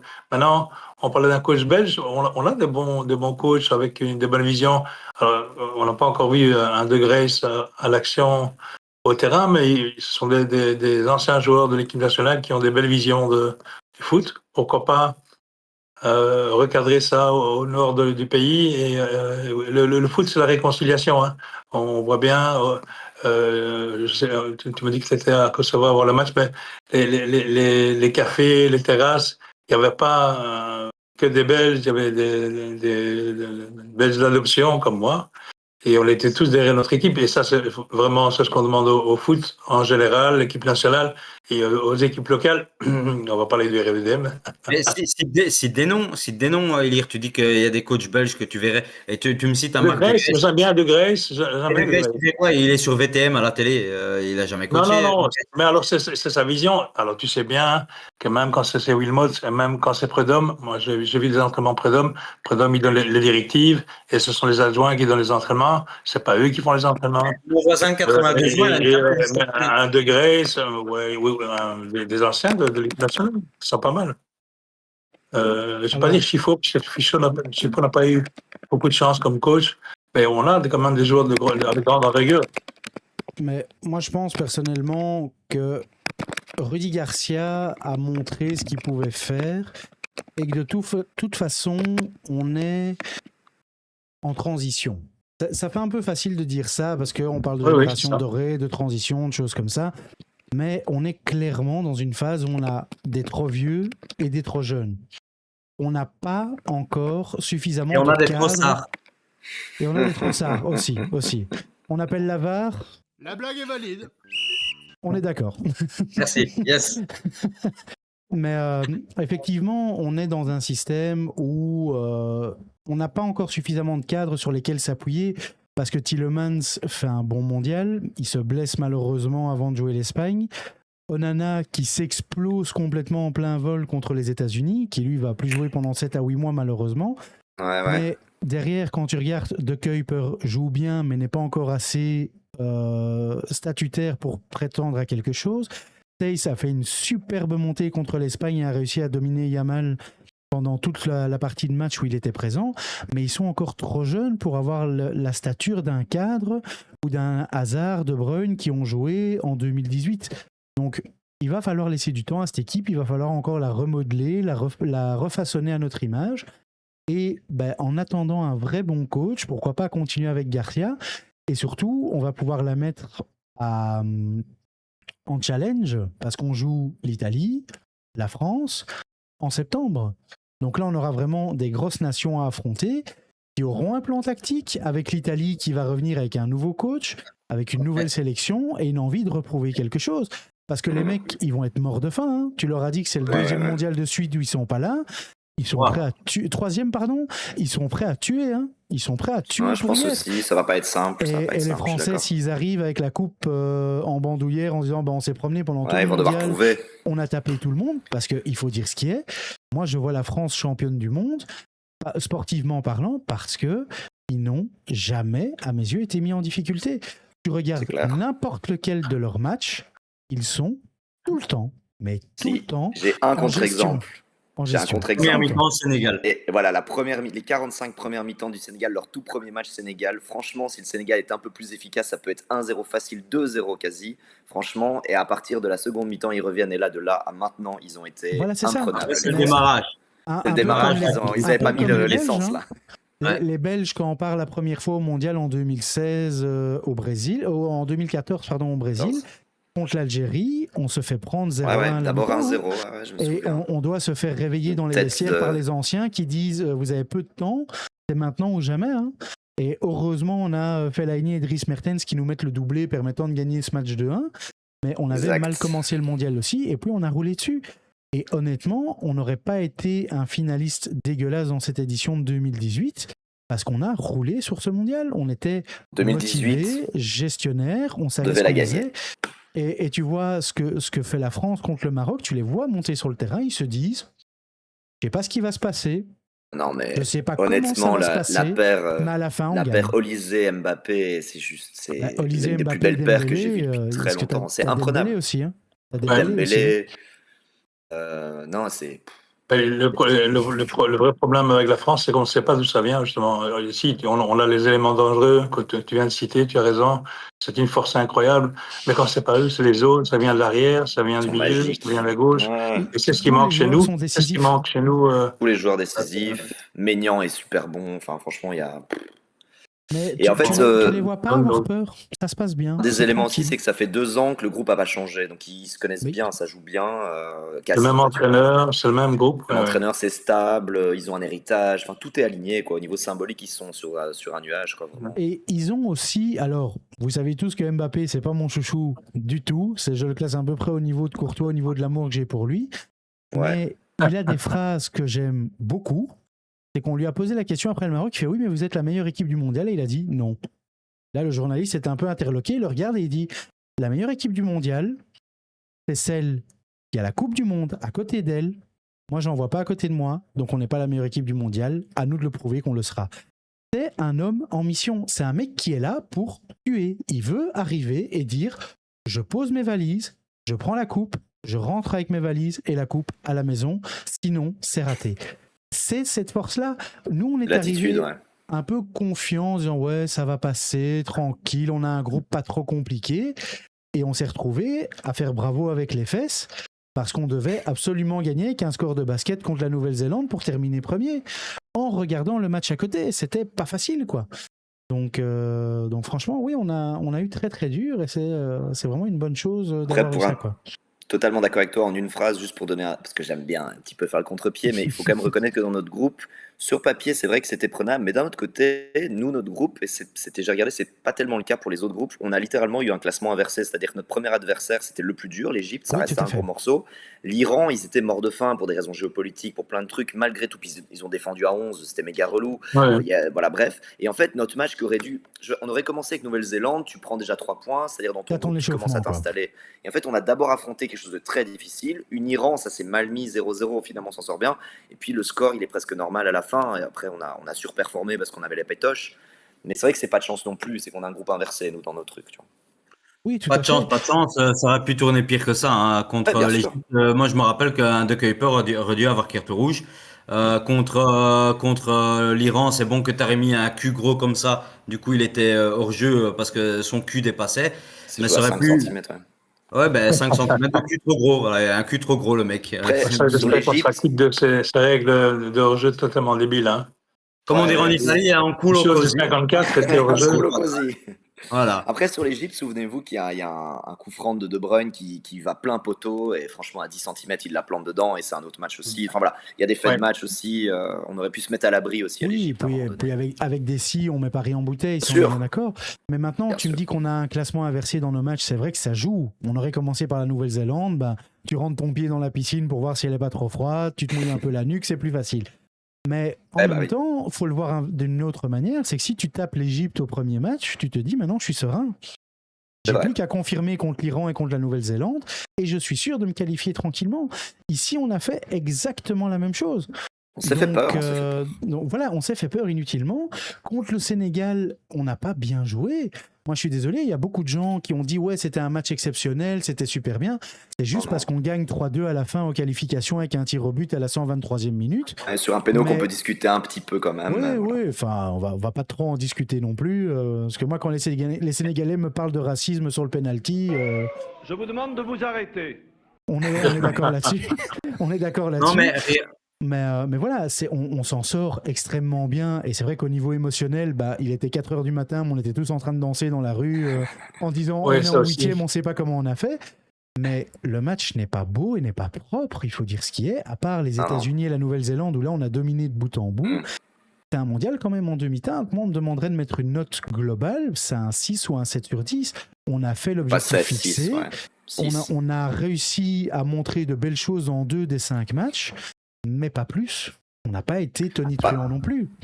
Moi, sur l'Égypte, on ne fait pas un mauvais match, vu l'Égypte. C'est juste que c'est notre premier, on voulait démarrer bien et tout, mais objectivement, tu re-regardes maintenant l'Égypte, c'est pas un mauvais match. Là où c'est la cata, c'est l'Iran, on n'arrive pas à trouver les clés, et là, je trouve que Garcia manque de stratégie pour affronter l'Iran.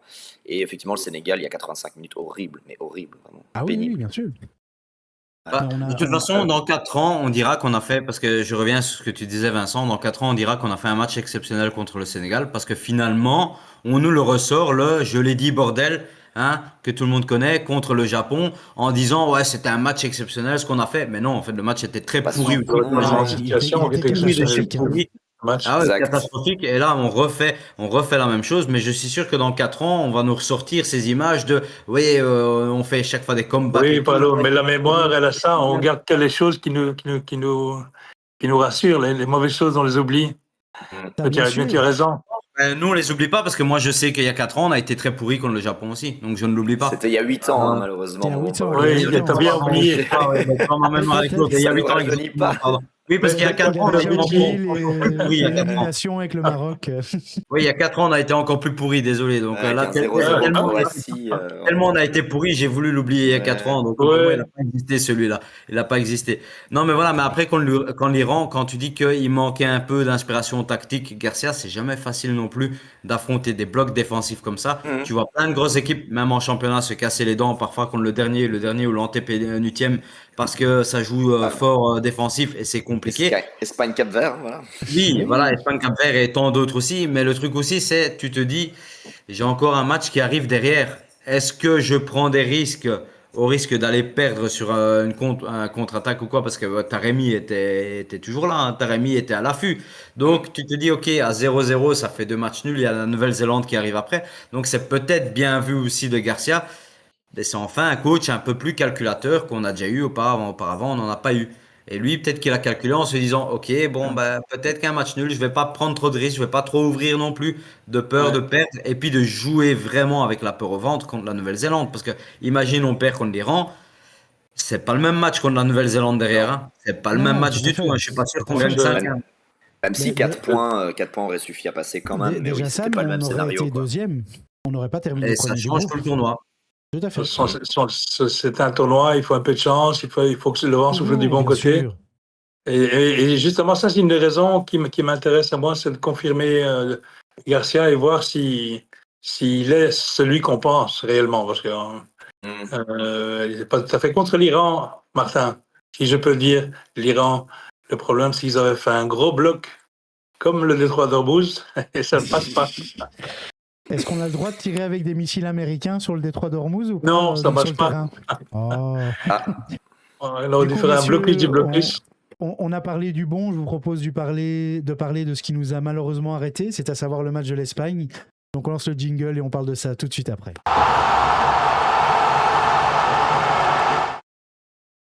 Voilà, donc on va parler maintenant de Belgique-Espagne, parce qu'on a vécu un superbe match avec les États-Unis, c'était exceptionnellement bon à vivre, même si c'était en plein milieu de la nuit, hein, ça on ne reviendra pas sur les horaires.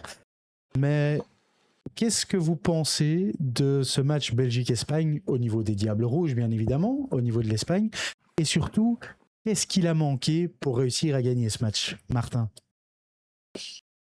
Déjà, pour moi, c'était des circonstances un peu particulières pour le voir parce que c'était le jour de mon anniversaire, voilà. Donc j'avais préparé une méga soirée ici.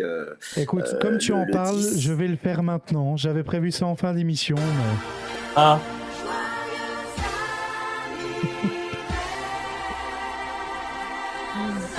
Voilà. Parce qu'évidemment, c'était l'anniversaire de Martin.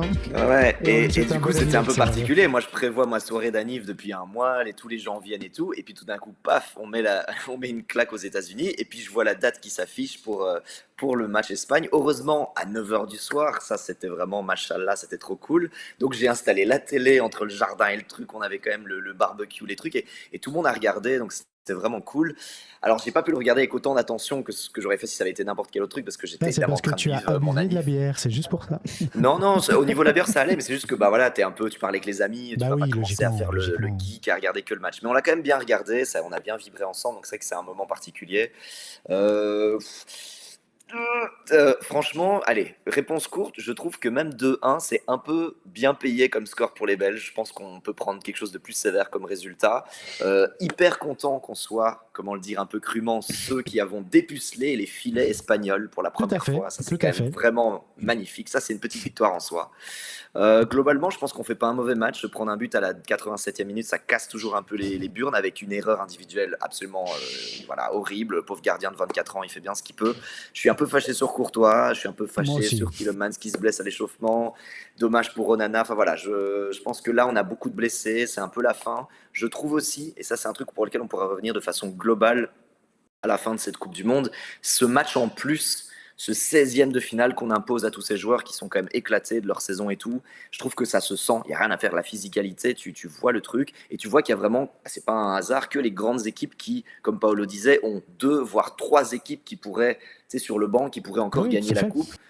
Et ça joue, et je trouve que la Belgique, voilà, avec nos blessés, finalement, bah, on n'a plus autant de bancs, on n'a plus autant de fraîcheur, on a des choses voilà, qui s'accumulent contre nous. Malgré tout, on va pas se mentir, le score il est logique. Que l'Espagne passe, c'est logique dans l'état actuel des choses. Moi, je suis content. On a vibré. Avec les États-Unis, on a été vraiment le héros de la nation. On met un but à l'Espagne avec une tête incroyable de De Ketelaere, franchement merveilleux, servi caviar. Je suis content, un peu déçu évidemment, mais en vrai, c'est pas volé. Voilà, satisfait globalement moi.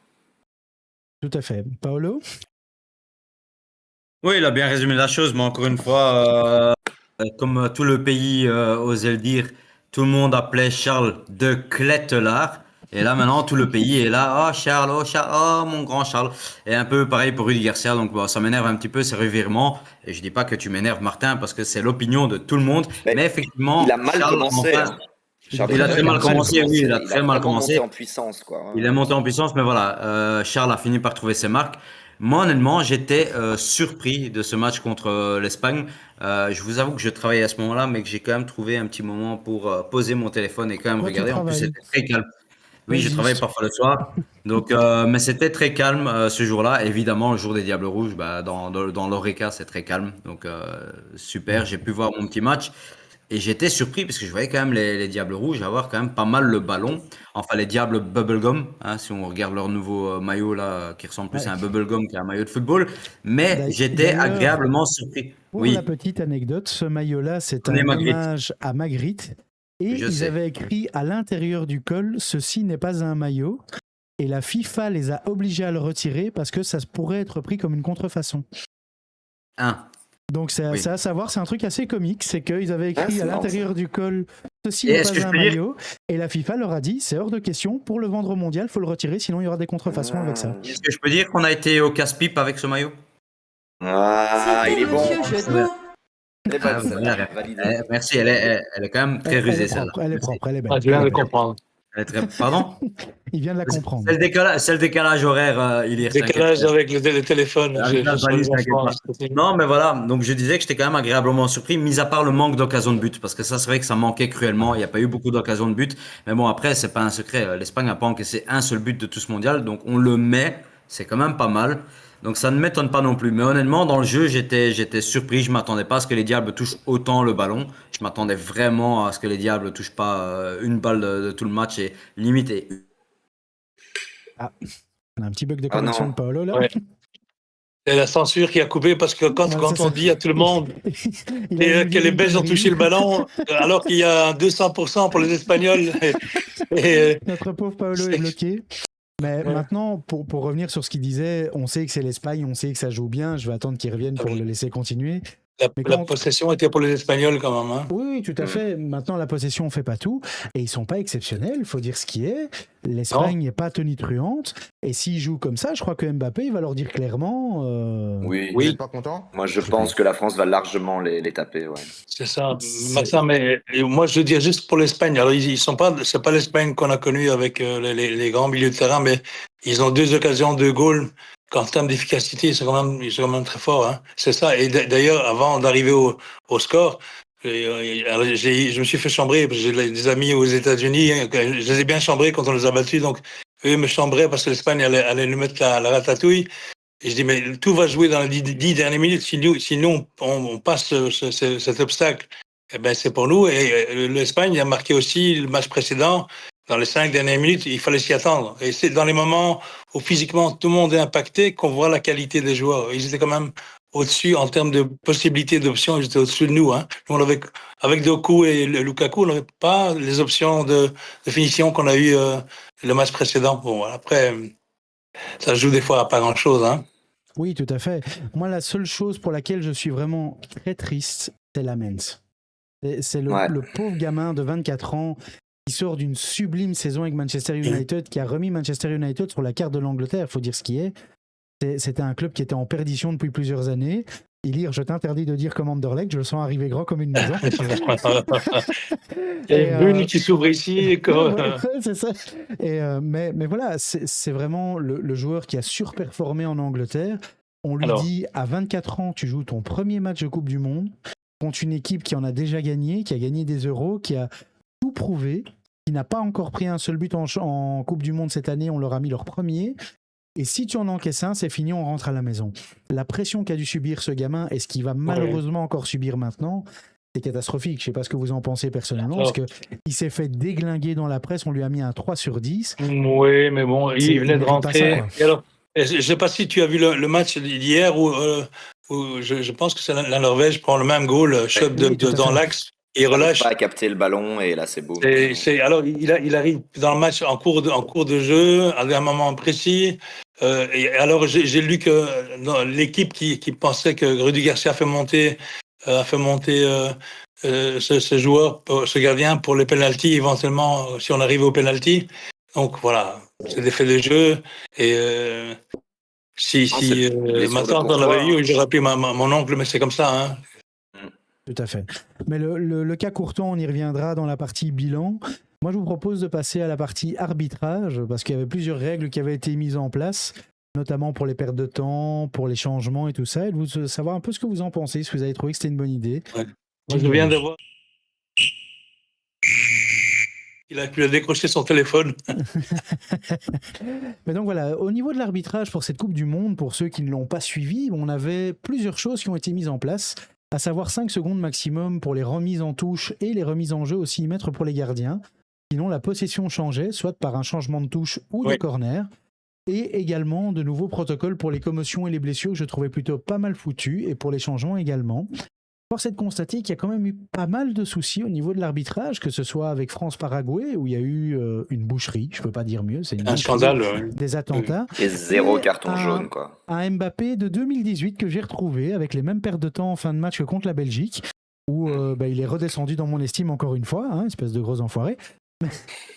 Mais ça, ce n'est que mon avis personnel est assez humble. T'es un peu dur, Mbappé.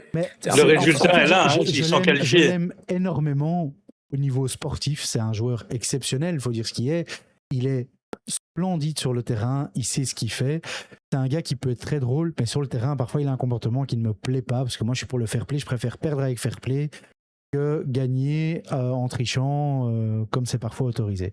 Mais qu'est-ce que vous pensez de ces nouvelles règles et de l'arbitrage sur l'ensemble du tournoi, Martin ?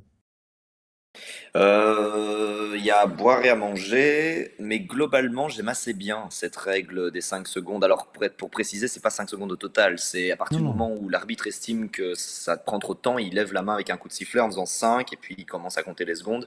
Et ça, c'est vraiment pas mal. En termes de rythme de jeu, c'est sympa. La meilleure règle, et je trouve que c'est vraiment la plus agréable, c'est le fait que quand il y a un joueur à terre, voilà, c'est une vraie décision que le joueur doit prendre. Je me relève parce que si je demande l'assistance, c'est 1 minute au minimum où tu es dehors et que tu sais que ton équipe joue à 10 contre 11. Je trouve que cette règle, elle a fait relever des joueurs plus vite que je n'avais jamais vu dans le foot. Ah, ça, il y en a, ils ont été mis sous stéroïdes, ils sont relevés, ils n'avaient plus jamais il y en a, ils sont relevés comme pour rire, quoi, tu vois. Voilà. Tout à fait. Donc, avec quand même toujours, et ça c'est important, la règle que si jamais c'est un choc à la tête, alors là, il y a priorité sur le fait de prendre le temps pour regarder, parce que la tête, ça reste quand même dangereux. Donc en fait, globalement, ça c'est bien. Maintenant, moi j'ai toujours le même problème avec des fois des règles qu'on t'invente. Tu vois, pour un but annulé de la Croatie, alors tout d'un coup, on te sort l'espèce de chronographe là, de bip bip bip là, pour te montrer le détecteur qui a la puce qu'il y a dans les ballons, pour te montrer le truc.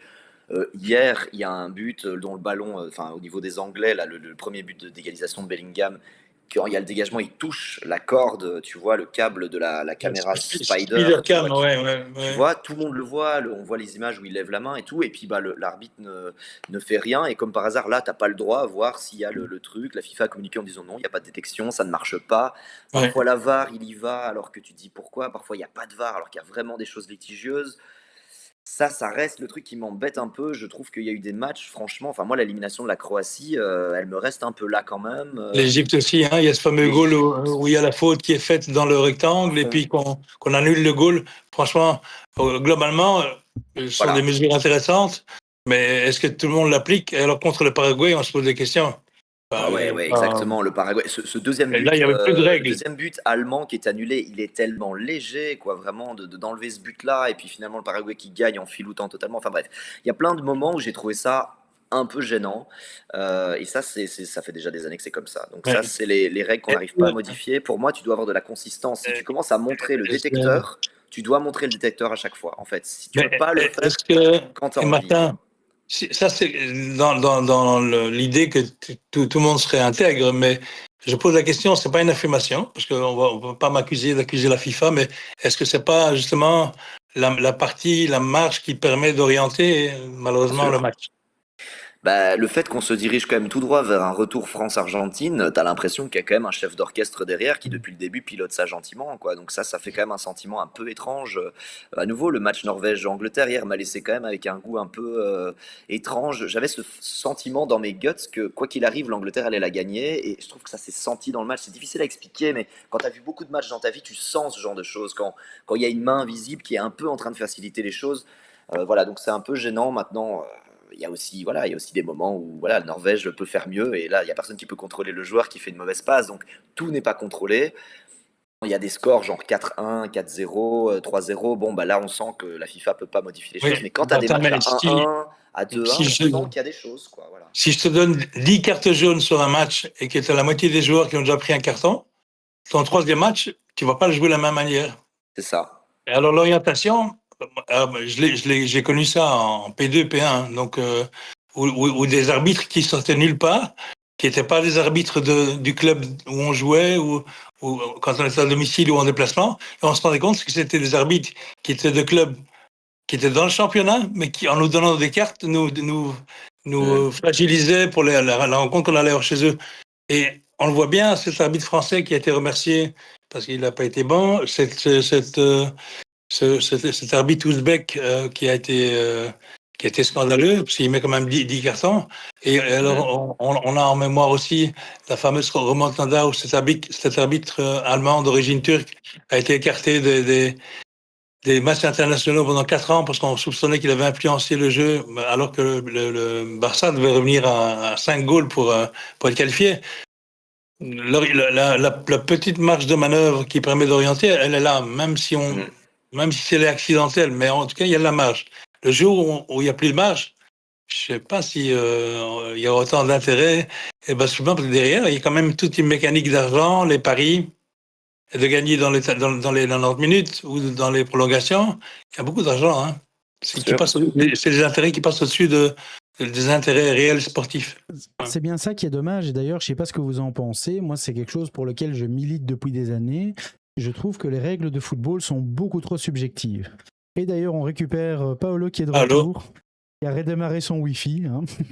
Il s'est fait pirater son Starlink depuis qu'elle a dit que Trump avait fait un coup de génie. Elon Musk n'était pas d'accord.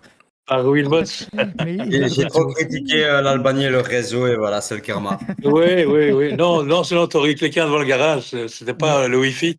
Mais donc, on était en train de parler d'arbitrage au niveau de la Coupe du Monde, de penser quels étaient les points positifs et négatifs.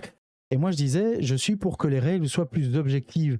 Ça fait des années qu'on a des règles subjectives. Quand on prend par exemple la règle du hors-jeu, on a beau me dire qu'elle est débile en disant « Ouais, mais c'est le cul qui dépasse, c'est le talon qui dépasse, c'est le lacet qui dépasse ». La règle, c'est la règle. C'est comme quand on dit tu as le droit de faire du 50 km/h dans ta voiture, tu fais du 51, tu es au-dessus, c'est chiant, mais tu prends une prune. Ça fait partie du jeu. Quand tu vois la règle du hens, elle est incompréhensible et inapplicable au possible. Il faut que la main ne soit pas en position naturelle. Déjà, qu'est-ce que c'est une position naturelle ? Si tu prends la position anatomique, c'est avoir les bras le long du corps avec les mains en supination, donc les mains ouvertes comme ça.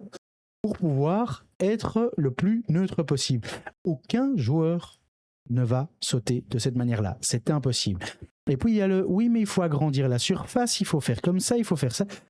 C'est n'importe quoi. C'est n'importe Allez dire à quoi. Jamel Debbouze que ses mains ne sont pas en position naturelle. Voilà, mais si comme lui, il en garde déjà une en poche, il ne sait pas la lever. Donc ça, c'est déjà un avantage. Mais c'est surtout que comment veux-tu avoir le même jugement? Tu vas mettre 10 arbitres. Ilir qui est en train de regarder Paolo en mode... Quelle indignité. Mais il faut surtout faire en sorte que ces règles soient compréhensibles. Si tu demandes à 10 arbitres et qu'ils ont 10 jugements différents, ça ne peut pas fonctionner. D'ailleurs, c'est bien pour ça que la VAR a un écran sur le terrain. C'est pour vérifier que l'arbitre de terrain est d'accord avec les arbitres de VAR. Si la règle est claire, il n'y a même pas besoin d'en discuter. D'ailleurs, pour les hors-jeux, il n'est jamais appelé.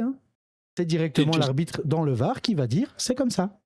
Donc, est-ce qu'on n'a pas un problème de règlement avant même d'avoir un problème d'arbitre ou de VAR? Je pense que la règle va changer de nouveau. Il me semble que Wenger a demandé à ce que la règle du jeu soit que les pieds soient sur la même ligne et si le corps dépasse, c'est autre chose. Oui, moi, honnêtement, le gars qui choisit le 45 ou le 54 au lieu du 36, je trouve ça totalement ridicule parce que quand on parle de pur mouvement physique, c'est la posture. C'est s'il est prêt et qu'il a un pied devant, ça fait un demi-mètre devant l'autre joueur, il prend l'avantage. Mais s'il a les deux pieds sur la même ligne, l'avantage, il est pas tout à fait évident.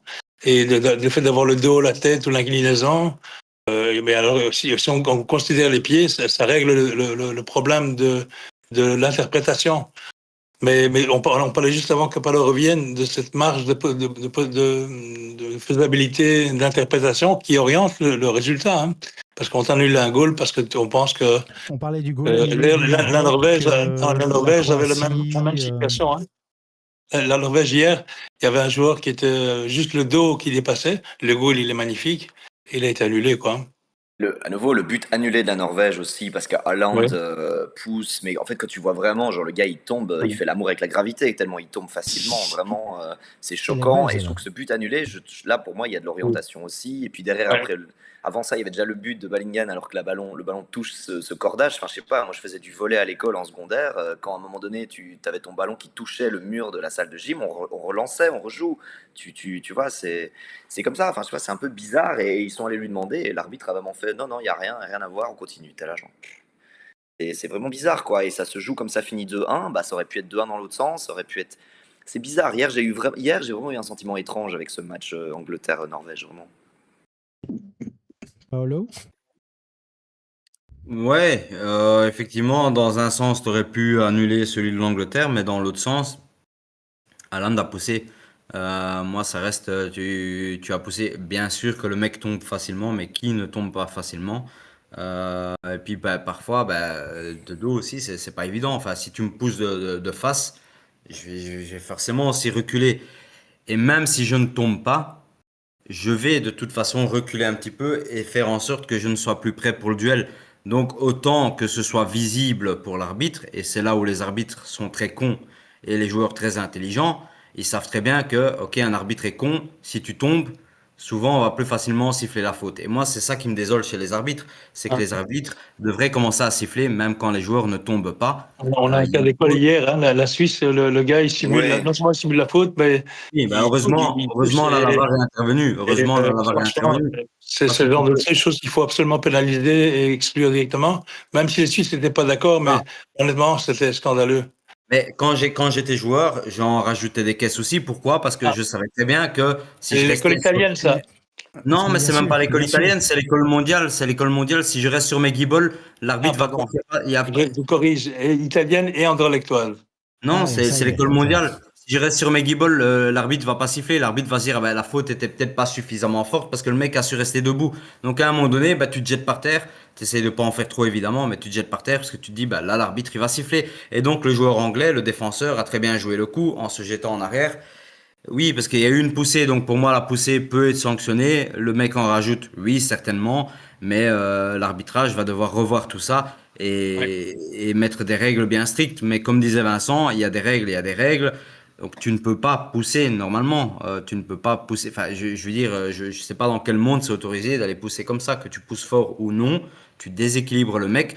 Et c'est dommage parce que j'aurais préféré, parce que là on pourrait croire ouais le mec est content que l'Angleterre est passée. Non, j'aurais bien voulu que la Norvège passe pour pouvoir encore plus me la raconter en disant ouais mais la Norvège était dans le groupe de l'Italie au moment des qualifications, donc c'est peut-être pour ça qu'on n'était pas qualifié. La Norvège est très forte. Non mais On voilà, trouve des blague à part. excuses maintenant. Oui, Oui. non mais blague à part, Alors, j'aime bien. Paolo, tu as raison, mais il me semble, alors Vincent, corrige-moi, ou Martin, corrige-moi si je me trompe, mais en championnat belge, à partir du moment où tu poses la main sur l'épaule de l'adversaire, elle est sifflée. Est-ce que ça a été changé ou moi j'ai C'est oublié? pas spécialement le cas parce que bon, c'est la règle et puis il y a toujours l'interprétation de l'arbitre.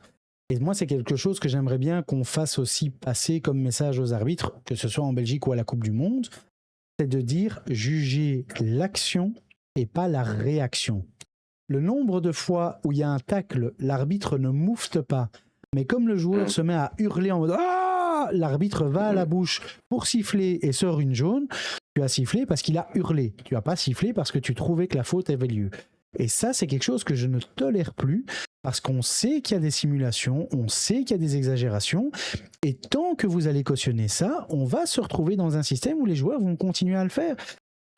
Quand tu vois certains joueurs qui se jettent par terre sans contact, je suis pour que la VAR puisse appeler le ref et dire il a simulé, tu lui mets une jaune. Alors, j'ai une fois discuté avec des arbitres du championnat national ici, qui est quand même un bon niveau, où ils disaient, peu importe la division, on a régulièrement des réunions, entre nous, on parle des équipes contre qui où on va siffler, et en général, on se signale l'un l'autre. Alors, en division 1, ils ont les vidéos, hein, donc ils savent, Oui, bien sûr. connaissent la liste des joueurs qui plongent plus facilement. Donc, en général, ils ont les informations avant le match. D'ailleurs, il me semble que 2-3 fois avec les arbitres, avec l'arbitrage, où l'arbitre lui disait relève-toi, mais ils se connaissaient peut-être depuis l'Angleterre ou autre part. Mais logiquement, c'est des informations qui circulent. Comme quand on analyse le jeu de l'équipe adverse, on sait qu'un tel va déborder dans l'axe, etc. Enfin, ils préparent les matchs comme les équipes préparent leurs matchs quand ils jouent contre une équipe. Martin ? Oui, je veux juste dire que Doku, c'est vrai que c'est un bon client sur ça. Je trouve aussi, des fois, il m'énerve un peu. Et en fait, Doku, tu sens qu'il y a sa frustration. Il pense tellement qu'il va faire des dribbles géniaux que quand il le rate, il tombe. C'est toujours la faute de quelqu'un d'autre quand il rate un dribble. Ça parfois, ça m'énerve. Doku, je suis ambivalent. Je trouve que pour moi, il a fait une coupe aussi en demi-teinte avec les Diables. Je l'ai jamais vu vraiment prendre son envol, Doku, et c'était un peu dommage parce qu'on. Si, il l'a fait pour la Belgique et pour l'Angleterre pour voir son épouse. Ouais, c'est ça, ouais. Eh ben, tu un peu déçu sur la performance de Doku. Tu permets de faire une transition parfaite. On va passer sur le bilan des Diables, savoir qui a été votre top et votre flop. Donc on lance tout de suite le jingle et on revient juste après ça.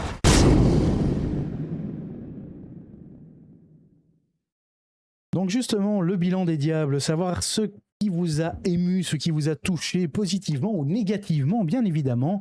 Savoir qui a été votre joueur préféré, votre révélation, mais surtout le joueur à éliminer de la composition parce qu'on ne veut plus jamais le revoir. Et on va laisser Martin commencer, étant donné qu'il nous avait fait un top flop avec Doku. On va le laisser continuer sur sa lancée. Non, attends, on va peut-être essayer de vraiment faire ça systématiquement, de vraiment essayer de faire tous les noms, mais ouais, Commence pas par Courtois, par pitié. Non, mais allez. Pour la fin. Non, je trouve les Diables qui ont été pratiquement irréprochables, vraiment, Trossard, Tielemans, Ngoy, malheureusement avec sa carte rouge, il a raté 2 matchs, mais dès qu'il est revenu, même malgré sa carte rouge. Ouais, voilà. Parce qu'il a été irréprochable dans tous les matchs qu'il a joués. Hein, Exactement, Ngoy, moi je trouve que c'est une belle révélation aussi. Malheureusement, on n'a pas notre roi qui est capable d'appeler Infantino et de demander de faire sauter des cartes rouges, nous. Mais voilà, donc ça c'est vraiment ceux que j'ai vraiment aimé. J'en oublie peut-être quand même. Doku, déception. De Ketelaar, on en a parlé tout à l'heure. Moi j'étais le premier à crier de Ketelaar parce que j'ai trouvé que dans le match égyptien c'est très compliqué. L'Iran il se passe rien. Et puis finalement il monte et jusqu'à arriver à vraiment monter en puissance et faire des trucs vraiment de classe mondiale. Donc j'ai trouvé ça vraiment classe. Raskin, j'aime bien. Je trouve que Brandon McCullough aussi fait le job. Voilà, dans les autres, c'est un peu entre les deux. Il y a beaucoup de joueurs assez neutres, je trouve, qui ont été ok, mais qui n'ont pas été magiques. Je trouve que De Bruyne n'a pas été magique non plus. Je trouve qu'à son âge, on commence à le sentir. C'est dommage parce que De Bruyne, c'est un joueur qui est hors norme, hors catégorie. Mais c'est Ilir qui disait, voilà, la chaleur, il fait plus les moves qu'il est capable de faire il y a 10 ans. Donc c'est un peu Je trouve que le magicien a manqué de magie un peu. Voilà, c'est un peu mon bilan. Et moi, je suis fâché contre Courtois. Mais ça fait un moment que je suis fâché contre Courtois. Donc, malheureusement, on n'a pas encore la relève. Mais il est temps qu'on s'y attelle parce que moi, je veux plus voir Courtois dans les cages. J'en ai marre. Voilà. Et toi, Paolo? Bah, je vais faire très rapidement. Moi, mon top, c'est Tielemans. Pourquoi? Parce qu'avec toute cette histoire de brassard qu'on a connue avec les Diables Rouges, c'est déjà de ce fait pas facile de le porter quand tu sais toute l'histoire qu'il y a eu autour. Et je trouve qu'il a très bien fait. À un moment donné, même de secouer Trossard, bon, ça a failli aller trop loin, mais il y a toujours les coéquipiers qui sont là pour. Mais après, c'est aussi le rôle d'un capitaine, de temps en temps un peu remettre Et les pendules à l'heure. d'ailleurs, c'est Lukaku qui les a séparés. Hein. Preuve que son C'est Lukaku influence qui sur les le a vestiaire séparés. est très importante. Hein. Mais comme quoi, Lukaku est un meilleur garde du corps qu'attaquant de pointe. Mais bon, ça, c'est un autre débat. Mais voilà, donc Tielemans a pris ses Je responsabilités. vous demande de vous arrêter. Carte rouge, ouais, je m'en fous, les gars. J'en suis plus à une carte rouge dans ma carrière, il n'y a pas de problème. Mais, non, mais Tielemans, voilà, il a porté il a pris ses responsabilités, il a fait ce qu'il fallait comme capitaine. Donc vraiment, grand chapeau à lui. C'est pas des conditions faciles pour lui. Et puis, tu disais, bah, le flop. Ah, c'est pas vraiment un flop, on va dire. Ben, si je dois vraiment parler de flop, le gros flop, c'est ben, KDB et Doku, évidemment, parce qu'on en attendait énormément. Mais tu disais aussi celui que tu ne veux plus jamais revoir chez les Diables Rouges. Et là, Ilir va m'incendier. Mais ça fait des années que je ne veux plus le revoir et j'espère ne plus jamais le revoir. C'est Thibaut Courtois. Qui pour moi n'a absolument plus rien à faire avec les Diables Rouges. À partir du moment, et Ilir, enfin, tu es encore coach, j'ai été coach, il y a un joueur qui ose me faire des exigences, il est à la maison aussi rapidement qu'il m'a posé la question. Je lui dis, mon coco, tu es peut-être le meilleur de l'équipe, mais tu rentres chez toi. Pour moi, tout le monde est aussi important. Il n'y a pas quelqu'un qui est un privilégié en plus. J'en ai rien à cirer que tu joues pour le Real Madrid, pour qui sais-je, je m'en fous. Je ne ferai même pas d'exception pour un gars qui joue à l'Inter de Milan. Il était déjà chiant avant de jouer au Real Madrid. Hein. Il était déjà chiant avant. Enfin, ça dépend pour qui. L'ex de Bruyne ne le trouve pas si chiant que ça finalement. Non, c'est ça. Mais voilà, après, ouais, mauvais, oui, ben, c'est la réalité, les gars. C'est la réalité, elle est pas mauvaise, c'est la réalité. Restons professionnels, restons sur le foot, s'il vous plaît, les amis. On demande l'exclusion immédiate, 3 minutes de côté. Écoute, après, je comprends ce qu'il a fait. Pour un gardien de but, marquer des buts de temps en temps, voilà. Bon, maintenant, je referme cette parenthèse. Mais voilà, pour moi, Courtois, je suis désolé, des exigences, c'est juste pas possible. Tu peux t'appeler comme tu veux. Et pour moi, derrière, il y a 2 super gardiens. Donc, il est peut-être temps de préparer l'avenir. Parce que, oui, Senne Lammens est critiqué pour ce qu'il a fait. Mais finalement, le premier but, c'est exactement la même chose. Peut-être que la balle était un peu plus difficile à capter. Mais entre-temps, Courtois la repousse aussi et ça retombe dans les pieds d'un Espagnol. Donc on peut totalement comparer les 2 buts.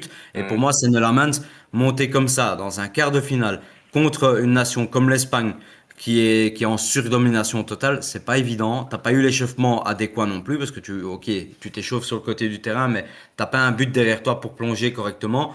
Donc pour moi, on a 2 superbes gardiens, c'est Senne Lammens et Mike Penders, et il serait vraiment temps de les mettre sur le terrain et de laisser petit à petit Courtois faire sa petite diva chez lui ou à Madrid, ou qui change de nationalité, qui fasse ce qu'ils veulent, mais qui ne mettent plus le maillot des Diables Rouges.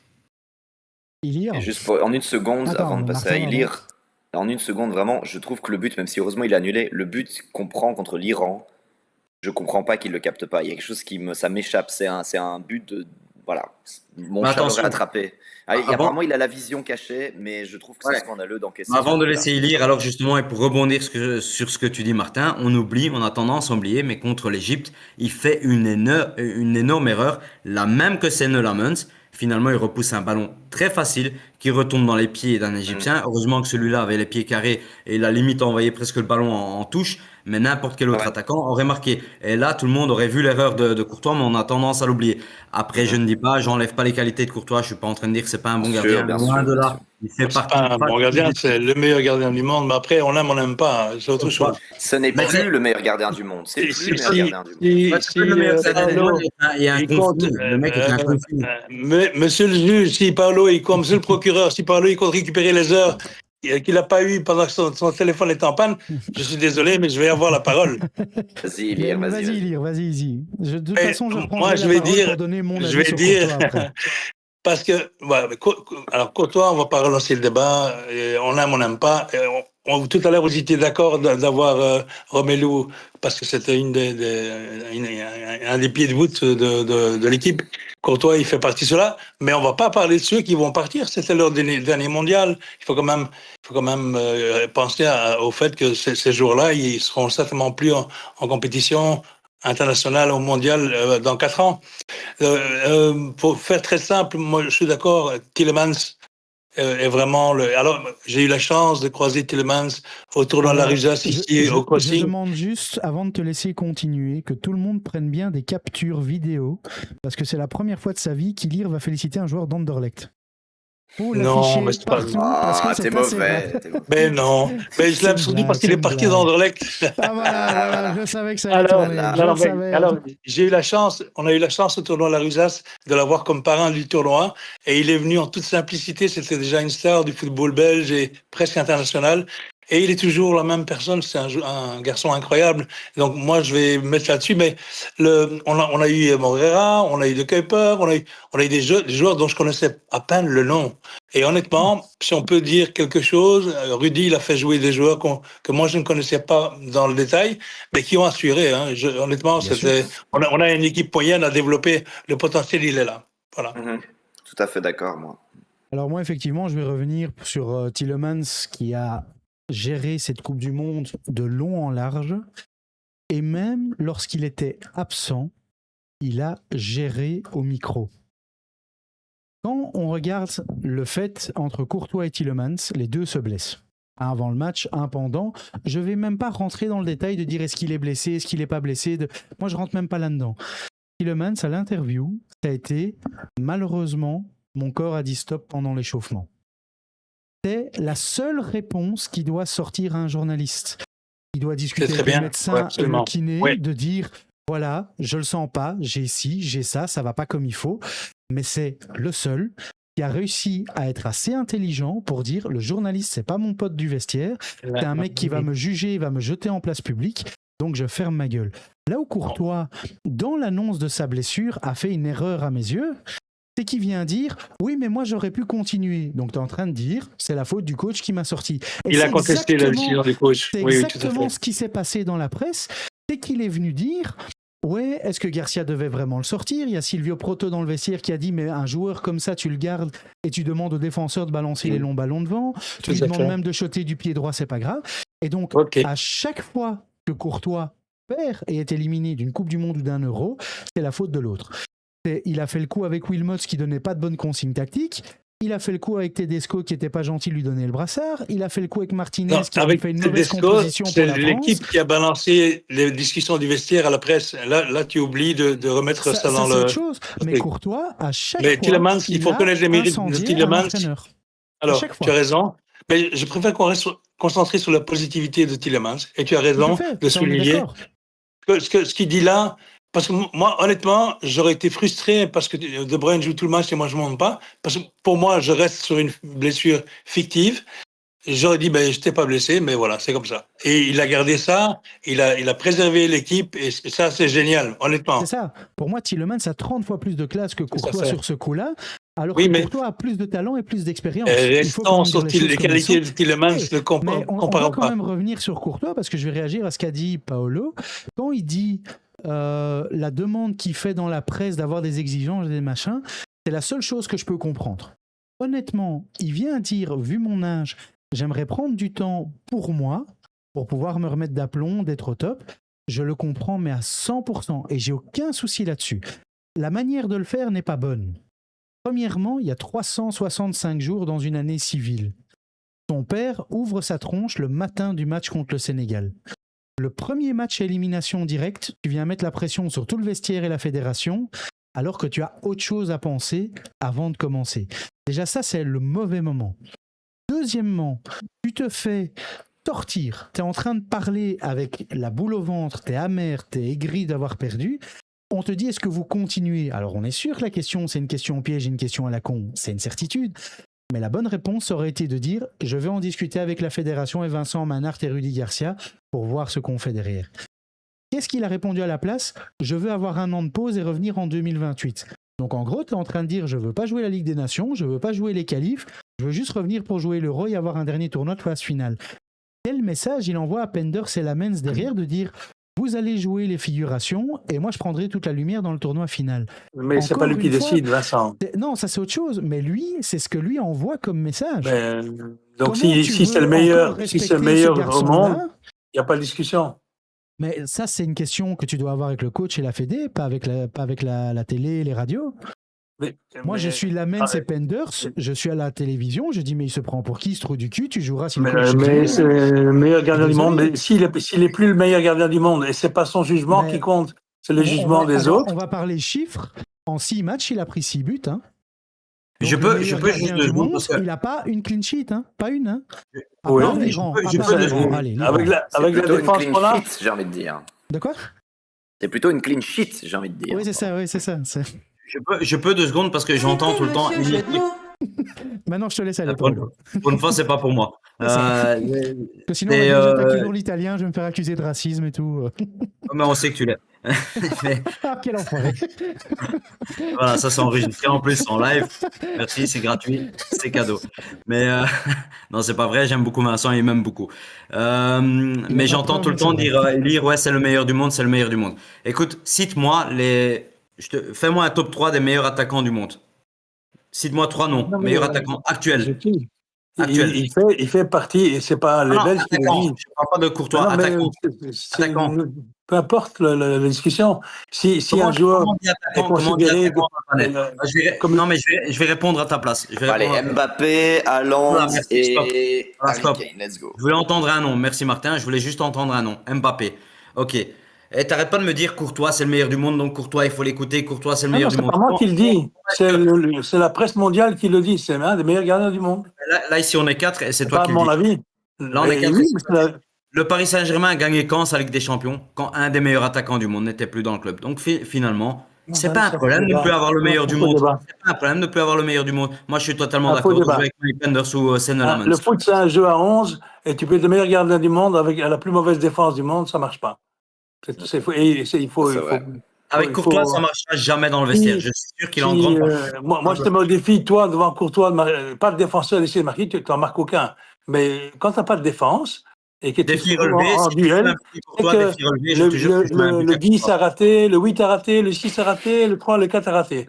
Ça Je veut le dire dis qu'il y en a live peut-être devant les tout 2 avant. millions de gens qui nous regardent. Si tu sais trouver ce Thibaut Courtois, tu l'invites. Je te jure que je mets un but à Tu Thibaut tapes Courtois. Thibaut Courtois en anglais, Toi, tu tu vas fais voir la atterrir presse un avion, mondiale non, considérée aussi. comme le meilleur du monde. C'est pas mon avis. Moi, j'aime bien Courtois, point. On n'est pas en train de juger le sportif du garçon. Oh. Parce que c'est l'un des Mais meilleurs moi, gardiens, le même sur caractère. l'histoire Alors, entière du Vincent, football. Mais tu Vincent, prends un Gianluigi dans ce Buffon, milieu, un excuse-moi Manuel de te couper. Neuer, un Prudhomme, un Pfaff qui ont été aussi des très bons gardiens belges ou internationaux dans le cas de Buffon et Neuer, je ne les ai jamais, je dis bien jamais, autant apparaître dans la presse à scandale que ce que fait Courtois. Mais c'est faux, parce que moi, Prudhomme, pour l'avoir côtoyé un petit peu, Faf, il a fait le feuilleton, on le voit en direct, Big Brothers avec sa famille. Non, c'est tous des caractériels. Les gardiens, j'en ai connu 100, tous, il leur manque une case. Il y a pas. Et pour arriver en haut de la pyramide, on parle de sélection naturelle, hein. Ceux qui arrivent en équipe nationale, c'est pas le petit joueur du coin, du quartier. C'est celui qui avait le plus faim et qui a le plus souffert. Le parcours de Romelu, le parcours de Vincent, c'est pas un simple parcours, ce sont des parcours exceptionnels. On peut pas juger de la même manière. Je suis désolé, mais Courtois, Mais pour arriver pas là, ça qu'on juge, il a dû c'est pas être ça qu'on juge. infect toute sa vie et les parents ont dû se protéger et se protéger des autres toute leur vie. Moi, je connais des parents de joueurs qui ont réussi. Maintenant, quand ça fait 20 ans que tu es au top niveau et que tout le monde t'adule, tu n'as peut-être plus besoin d'être infect. Non, mais c'est la façon de survivre. C'est une façon de survivre. On est dans une meute. Survie, et pour à être la fin de plus sa fort. carrière, faut arrêter. Hein. Mais ça, c'est un jugement personnel. Moi, je parle Tout le monde t'adulte, de tu carrière fais partie de l'adultère. sportive. Et s'il n'a pas ce caractère, il n'arrive pas là où il est. Il n'arrive pas au Real de Madrid ou Chelsea ou peu Je importe. crois qu'on va plutôt dire s'il n'a pas le talent, il n'y arrive déjà pas, premièrement. Non, oui, non, mais le talent, c'est pas parce que tu es talentueux que tu as besoin d'être un connard. Ah non, je justifie Quand pas tu ça. regardes Je dis pas Cristiano ça. Ronaldo, quand Je tu dis regardes pas qu'il a Lionel raison. Messi, quand tu regardes, ils sont pas spécialement virulents avec Mais la si, presse, oui, avec leur Cristiano de coach. temps en temps. J'ai jamais vu Lionel Messi dire Pep Guardiola, c'est le roi des cons, faut le foutre dehors. Non, Hein. on l'entend pas, mais il le fait. Et Guardiola, pareil. Et ils sont affects, ces gens. Ils ont une autre vie. En privé, mais pas dans Bon, la presse. non, Bah, moi, c'est ça que je reproche à Courtois. Restons Oui, sur les on Diables regarde. Rouges. Alors, Restons Mais sur on les est, Diables on est sur, on est Rouges. sur les et Diables on Rouges. reste dans hein, la Diable Rouge. Tielemans à l'unanimité et la transition et la continuité, j'espère que c'est lui. J'espère aussi, parce qu'en plus, il va calmer tout le monde avec ce brassard de capitaine. Pour moi, un Ouais. gros flop que je veux mettre dans cette Coupe du Monde, c'est aussi, parce qu'on parle de... J'ai Jonathan dans le chat qui dit « Regarde Vincent, il sait pas jouer, pourtant il est en live. » Merci, merci. Mais donc, deux gros flops que je veux mettre en avant, c'est Doku et De Bruyne. Ça Ouais, peut paraître c'est choquant, clair. mais Doku, je ne l'ai L'autre, pas c'est la vu même, hein. faire je ne l'ai pas vu faire une seule apparition pour un geste exceptionnel. Je l'ai plus Ouais. vu pour son enfant qui est né que pour son mondial. Alors, qu'il soit parti en Angleterre, je trouve ça tout à fait normal. C'est ton premier enfant, t'as jamais vécu ça de ta vie, tu veux être présent, vas-y, fonce. Et honnêtement, il m'aurait même dit, je viens pas parce que mon gamin va naître et donc la Coupe du Monde, j'en ai plus rien à battre. Je l'excuse, mais totalement, parce qu'il est honnête et je trouve ça normal. Non mais, je peux le comprendre. Quand tu as des congés maternité et paternité dans les entreprises, il pourrait en avoir un pour ça. Surtout que vu son talent, tu sais qu'il sera là dans 4 ans. La prochaine Coupe du Monde, Doku sera sélectionné s'il continue à bien jouer à Manchester City ou dans son prochain club. Mais de garder une place où il ne sert à rien, il n'est pas décisif, et on dit ouais mais on va le mettre parce qu'on ne sait jamais un éclair de génie.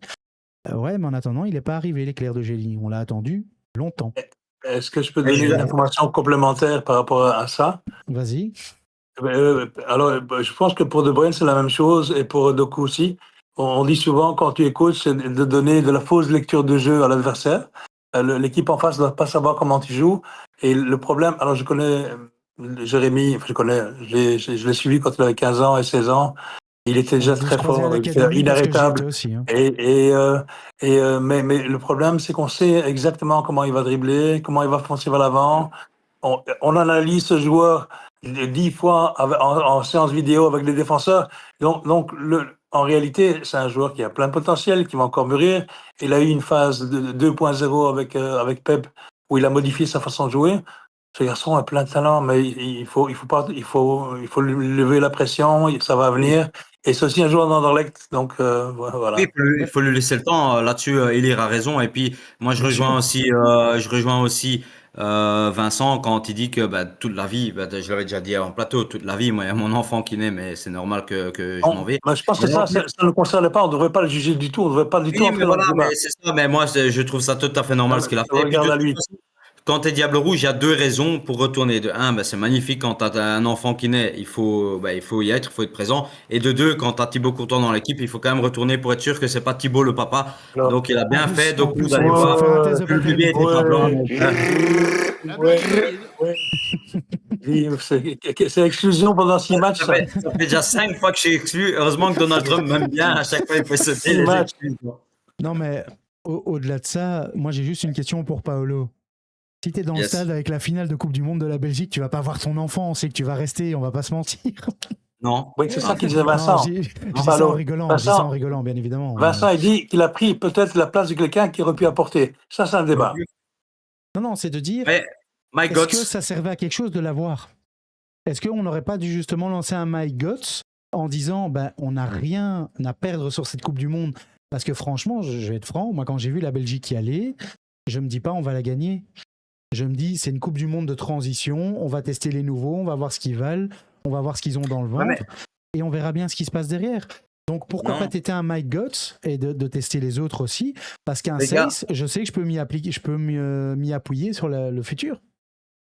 Les gars, il faut prendre du recul par rapport à ça aussi, parce que My Gods, pour moi, d'une manière ou d'une autre, il aurait fallu le mettre dans l'effectif. Moi, j'aurais voulu le voir effectivement dans le noyau. Mais par contre, on peut pas maintenant dire, parce que maintenant c'est facile. On a vu que Doku est reparti voir son enfant, on a vu que Doku n'a pas été extraordinaire, que Doku aurait pu mieux faire. Mais il ça faut joue, bien sûr, essayer de s'imaginer. Le mondial commence demain. Et il y a Rudy Garcia qui ne convoque pas Doku en disant oui, mais Doku va devenir papa et Doku, donc du coup, risque de louper un match. Alors je préfère ne pas le prendre. Là, l'opinion belge, c'est mais il est malade, le mec, pourquoi il prend pas Bien Doku? sûr, Donc on est tu d'accord. ne peux pas ne pas prendre Doku. Donc Doku, il fallait le prendre absolument.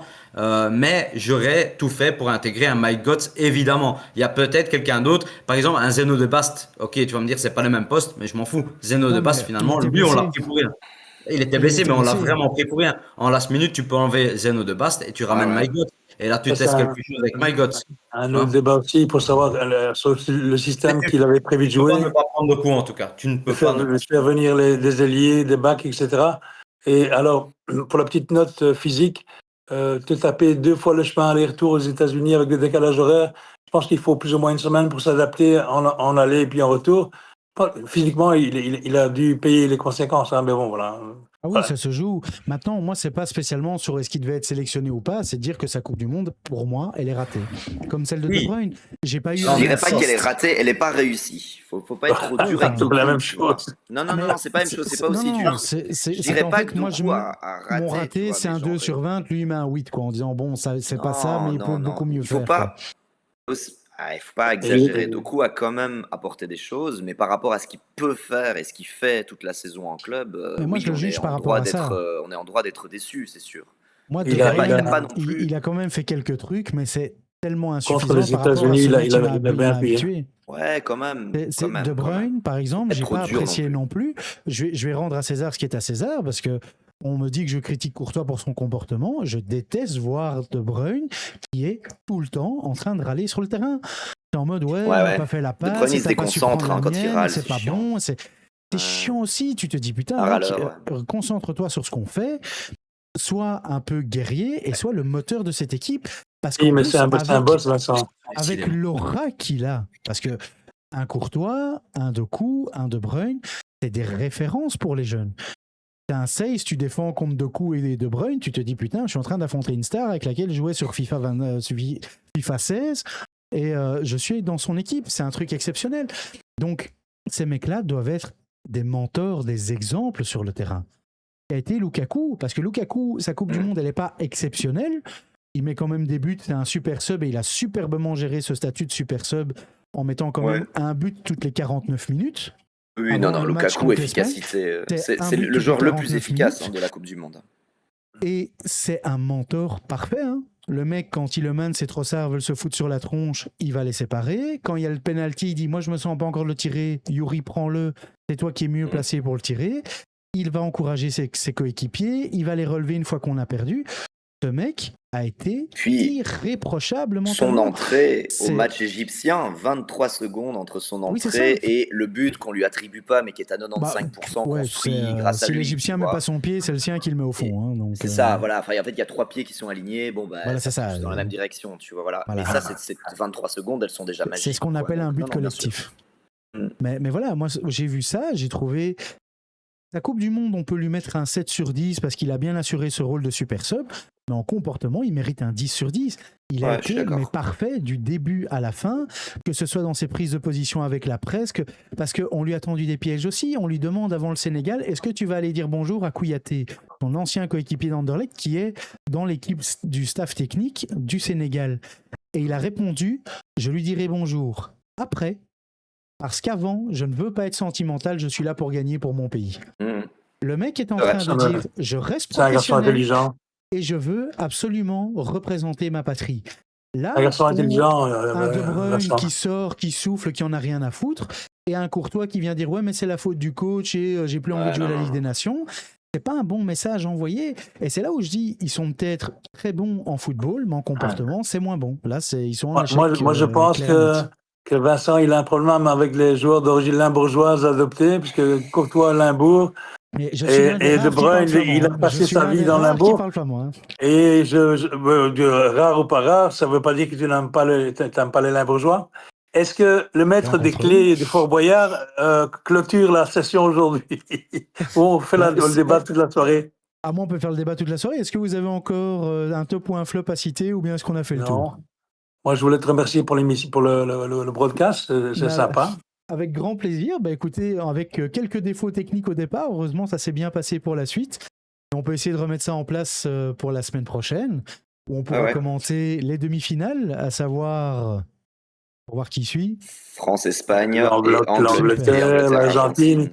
Alors, on est d'accord. On va remettre le conflit géopolitique avec les îles Malouines en avant. Italie, Ouzbékistan, île Féroé. Est-ce qu'on ferait un petit tour de pronostic? Prono? Écoute, je crois que Mbappé, quand il va monter sur le terrain en voyant l'Espagne, il va leur dire Vous n'êtes pas content? Triplé. Ça va être aussi simple. C'est que, à mon avis, la France va rouler sur l'Espagne parce qu'ils sont écrasants. C'est un rouleau compresseur. Pour moi, la France, c'est le GIGN. C'est un rouleau compresseur vers l'avant qui ne s'arrête jamais. Il y a un joueur qui tombe, il y en a un autre dans l'effectif pour prendre sa place et continuer vers l'avant. Donc je vois la France aller clairement en finale. Une bonne image, aisément. Mais... Alors je dis aisément, pas au niveau du score, hein, ça va pas être 18-0, mais aller de l'avant d'un point de vue, ils vont pas être mis en difficulté. Par contre, Argentine-Angleterre, ça dépend si l'arbitre joue avec ou pas. Hein. Ouais, je suis d'accord. Faut quand même en parler. Mais est-ce qu'on peut dire que la FIFA a décidé que l'Argentine soit en finale ou pas? Ouais, je suis d'accord avec Ilir. On peut, je trouve sur papier l'Argentine en vrai, c'est pour rassurer le prochain débat. On peut demander l'avis de Macron. For sure. Non, pour moi, sur papier, l'Angleterre est au-dessus. Ils devraient, sur pure technique, ils doivent être au-dessus. Je trouve que l'Argentine, elle a été tellement protégée dans ce mondial. Elle a été surprotégée, surbiberonnée, surbichonnée. Évidemment, Messi reste un joueur absolument exceptionnel. Lautaro, il y a quelques belles stars aussi dans cette équipe. Il ne faut pas non plus exagérer. Paolo, il a un torticolis, Paolo. Surpayé. Il va venir chez moi lundi au cabinet en disant j'ai mal. Oui. D'accord. L'Angleterre, elle est au-dessus. Maintenant, si l'arbitre intervient et que l'arbitre est clairement du côté Argentine, à mon avis, on va se retrouver avec un France-Argentine. Mais pour le coup, je sens que... Allez, moi, j'aimerais que ce soit un peu un Angleterre-France à la fin. Au niveau du jeu, tu as raison, Martin, l'Angleterre a retrouvé un peu de sa gloire d'une époque, de sa façon de jouer. Ouais, c'est vraiment du beau football. Et si on réfléchit, un pays européen, un pays d'Amérique latine, si on parle que simplement économie, une finale Argentine-France, il va y avoir 2 milliards de personnes qui vont regarder. Et si c'est France-Angleterre, peut-être un peu moins. Et puis ce serait si triste si tu termines en France-Angleterre, t'as l'impression de faire la Champions League again, tu vois, genre t'as ton Arsenal PSG, c'est chiant quoi, tu vois. Tellement de pays qui ont été colonisés par l'Angleterre, il y en a beaucoup qui vont regarder l'Angleterre, c'est n'importe quoi. Il y aura autant. C'est beau d'avoir deux continents, on parle d'une beaucoup de choses. C'est beau, mais c'est l'Argentine, l'Amérique latine. Ça. Ils vont quand même regarder, je suis désolé. Le football, ils vont regarder les matchs. Je suis désolé, mais quand on dit que l'Angleterre a retrouvé son beau football, moi, c'est honnêtement, à part contre la Norvège, où peut-être ça a bien joué, honnêtement, c'est la nation qui m'a plus fait chier dans ce mondial, hein, c'est l'Angleterre. Toi, t'as pas vu Suisse-Colombie, toi, mon gars. Ouais, non, mais je dors à 5h du matin. Moi. Quelle horreur. Je dors à 5h du matin. Il y avait pire, ouais. Le pire match de oui, il y avait pire, mais l'Angleterre, c'est pas non plus la nation. C'était une équipe qui était endormie, Paolo. Mais alors, c'est un tournoi, quelque part. L'Italie a su gagner des matchs avec des 1-0 où ça ressemble à rien, mais le plus important, c'est d'arriver en finale et de gagner avec 1-0. Si je parle en tant que personne neutre, enfin, j'ai même pas besoin d'être neutre. Je suis à fond pour l'Italie, mais chaque match de... Non, c'est vrai que je suis jamais neutre, c'est pour ça que je suis pas suisse en même temps. Mais chaque match de l'Italie m'ennuie, mais à mourir. M'ennuie à mourir. C'est horrible. Tu as raison, mais le résultat est important. Ici, on a même plus le résultat maintenant. L'impact, bon, voilà. Mais moi j'aimerais bien voir, donc pour continuer sur les pronostics, évidemment, je suis d'accord avec Vincent, la nation qui m'impressionne le plus, c'est la France, mais tout peut se faire sur un match, mais ils ont tellement l'impression d'être sereins qu'il peut rien leur arriver. Mais non, peut-être, l'Argentine. Moi, j'aimerais bien voir l'Argentine passer en finale. Après, bon, mais on est assez copains, les Italiens et les Argentins. Donc, moi, je suis. Ah oui, mais c'est pour ça que tu n'es pas objectif. Ah, moi, j'aurais plutôt c'est pas que je suis pas objectif, mais déjà, on parle de l'Argentine, tu fais comme ça. Messi est un magicien et honnêtement, en fait, je m'en suis pas rendu compte. Je m'en suis pas rendu compte avant le mondial. Moi, je suis un peu plus âgé que toi, donc moi j'ai encore en mémoire l'Argentine de Kempes Ardiles. Je suis un fan du football argentin depuis le début. Alors, mais ici on a une situation où on pense que ça pousse un peu, comme ça a été poussé au dernier mondial. Je suis pas sûr. Alors, Donc, Martin, il dit France-Argentine ou Angleterre?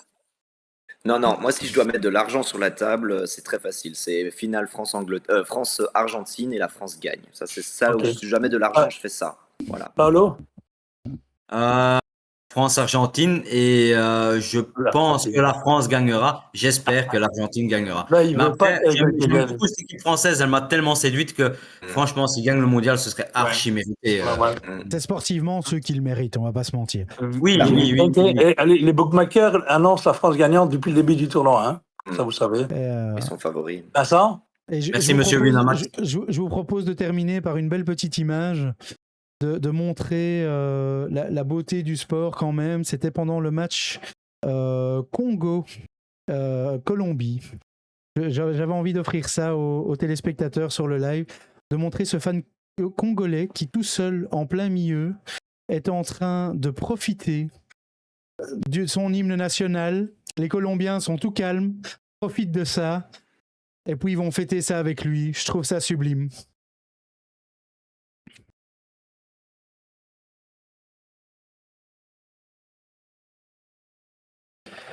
Voilà, je trouvais cette image vraiment magnifique à montrer. C'était quelque chose de vraiment sublime. Et donc, je voulais la partager avec les gens qui nous suivaient. Je voulais aussi vous remercier, Ilir, Martin et Paolo, pour cette première, malgré les petits bugs et les petits cafouillages du début. Merci à vous de vous être rendus présents. Merci pour tout. Et j'invite tous ceux qui sont passés, pour faire un peu de pub personnelle aussi, à suivre la chaîne que vous voyez ici, en plein milieu du live. Technif, le Kiné Gamer, c'est avec grand plaisir que je vous accueille plusieurs fois par semaine pour partager avec moi tous mes délires. On a prévu un jeu de rôle avec les copains, on fait du jeu vidéo, on fait des débats télé, on s'amuse et vraiment merci à tous. Je vous remercie pour votre fidélité et on se retrouve très bientôt pour la suite. À très vite.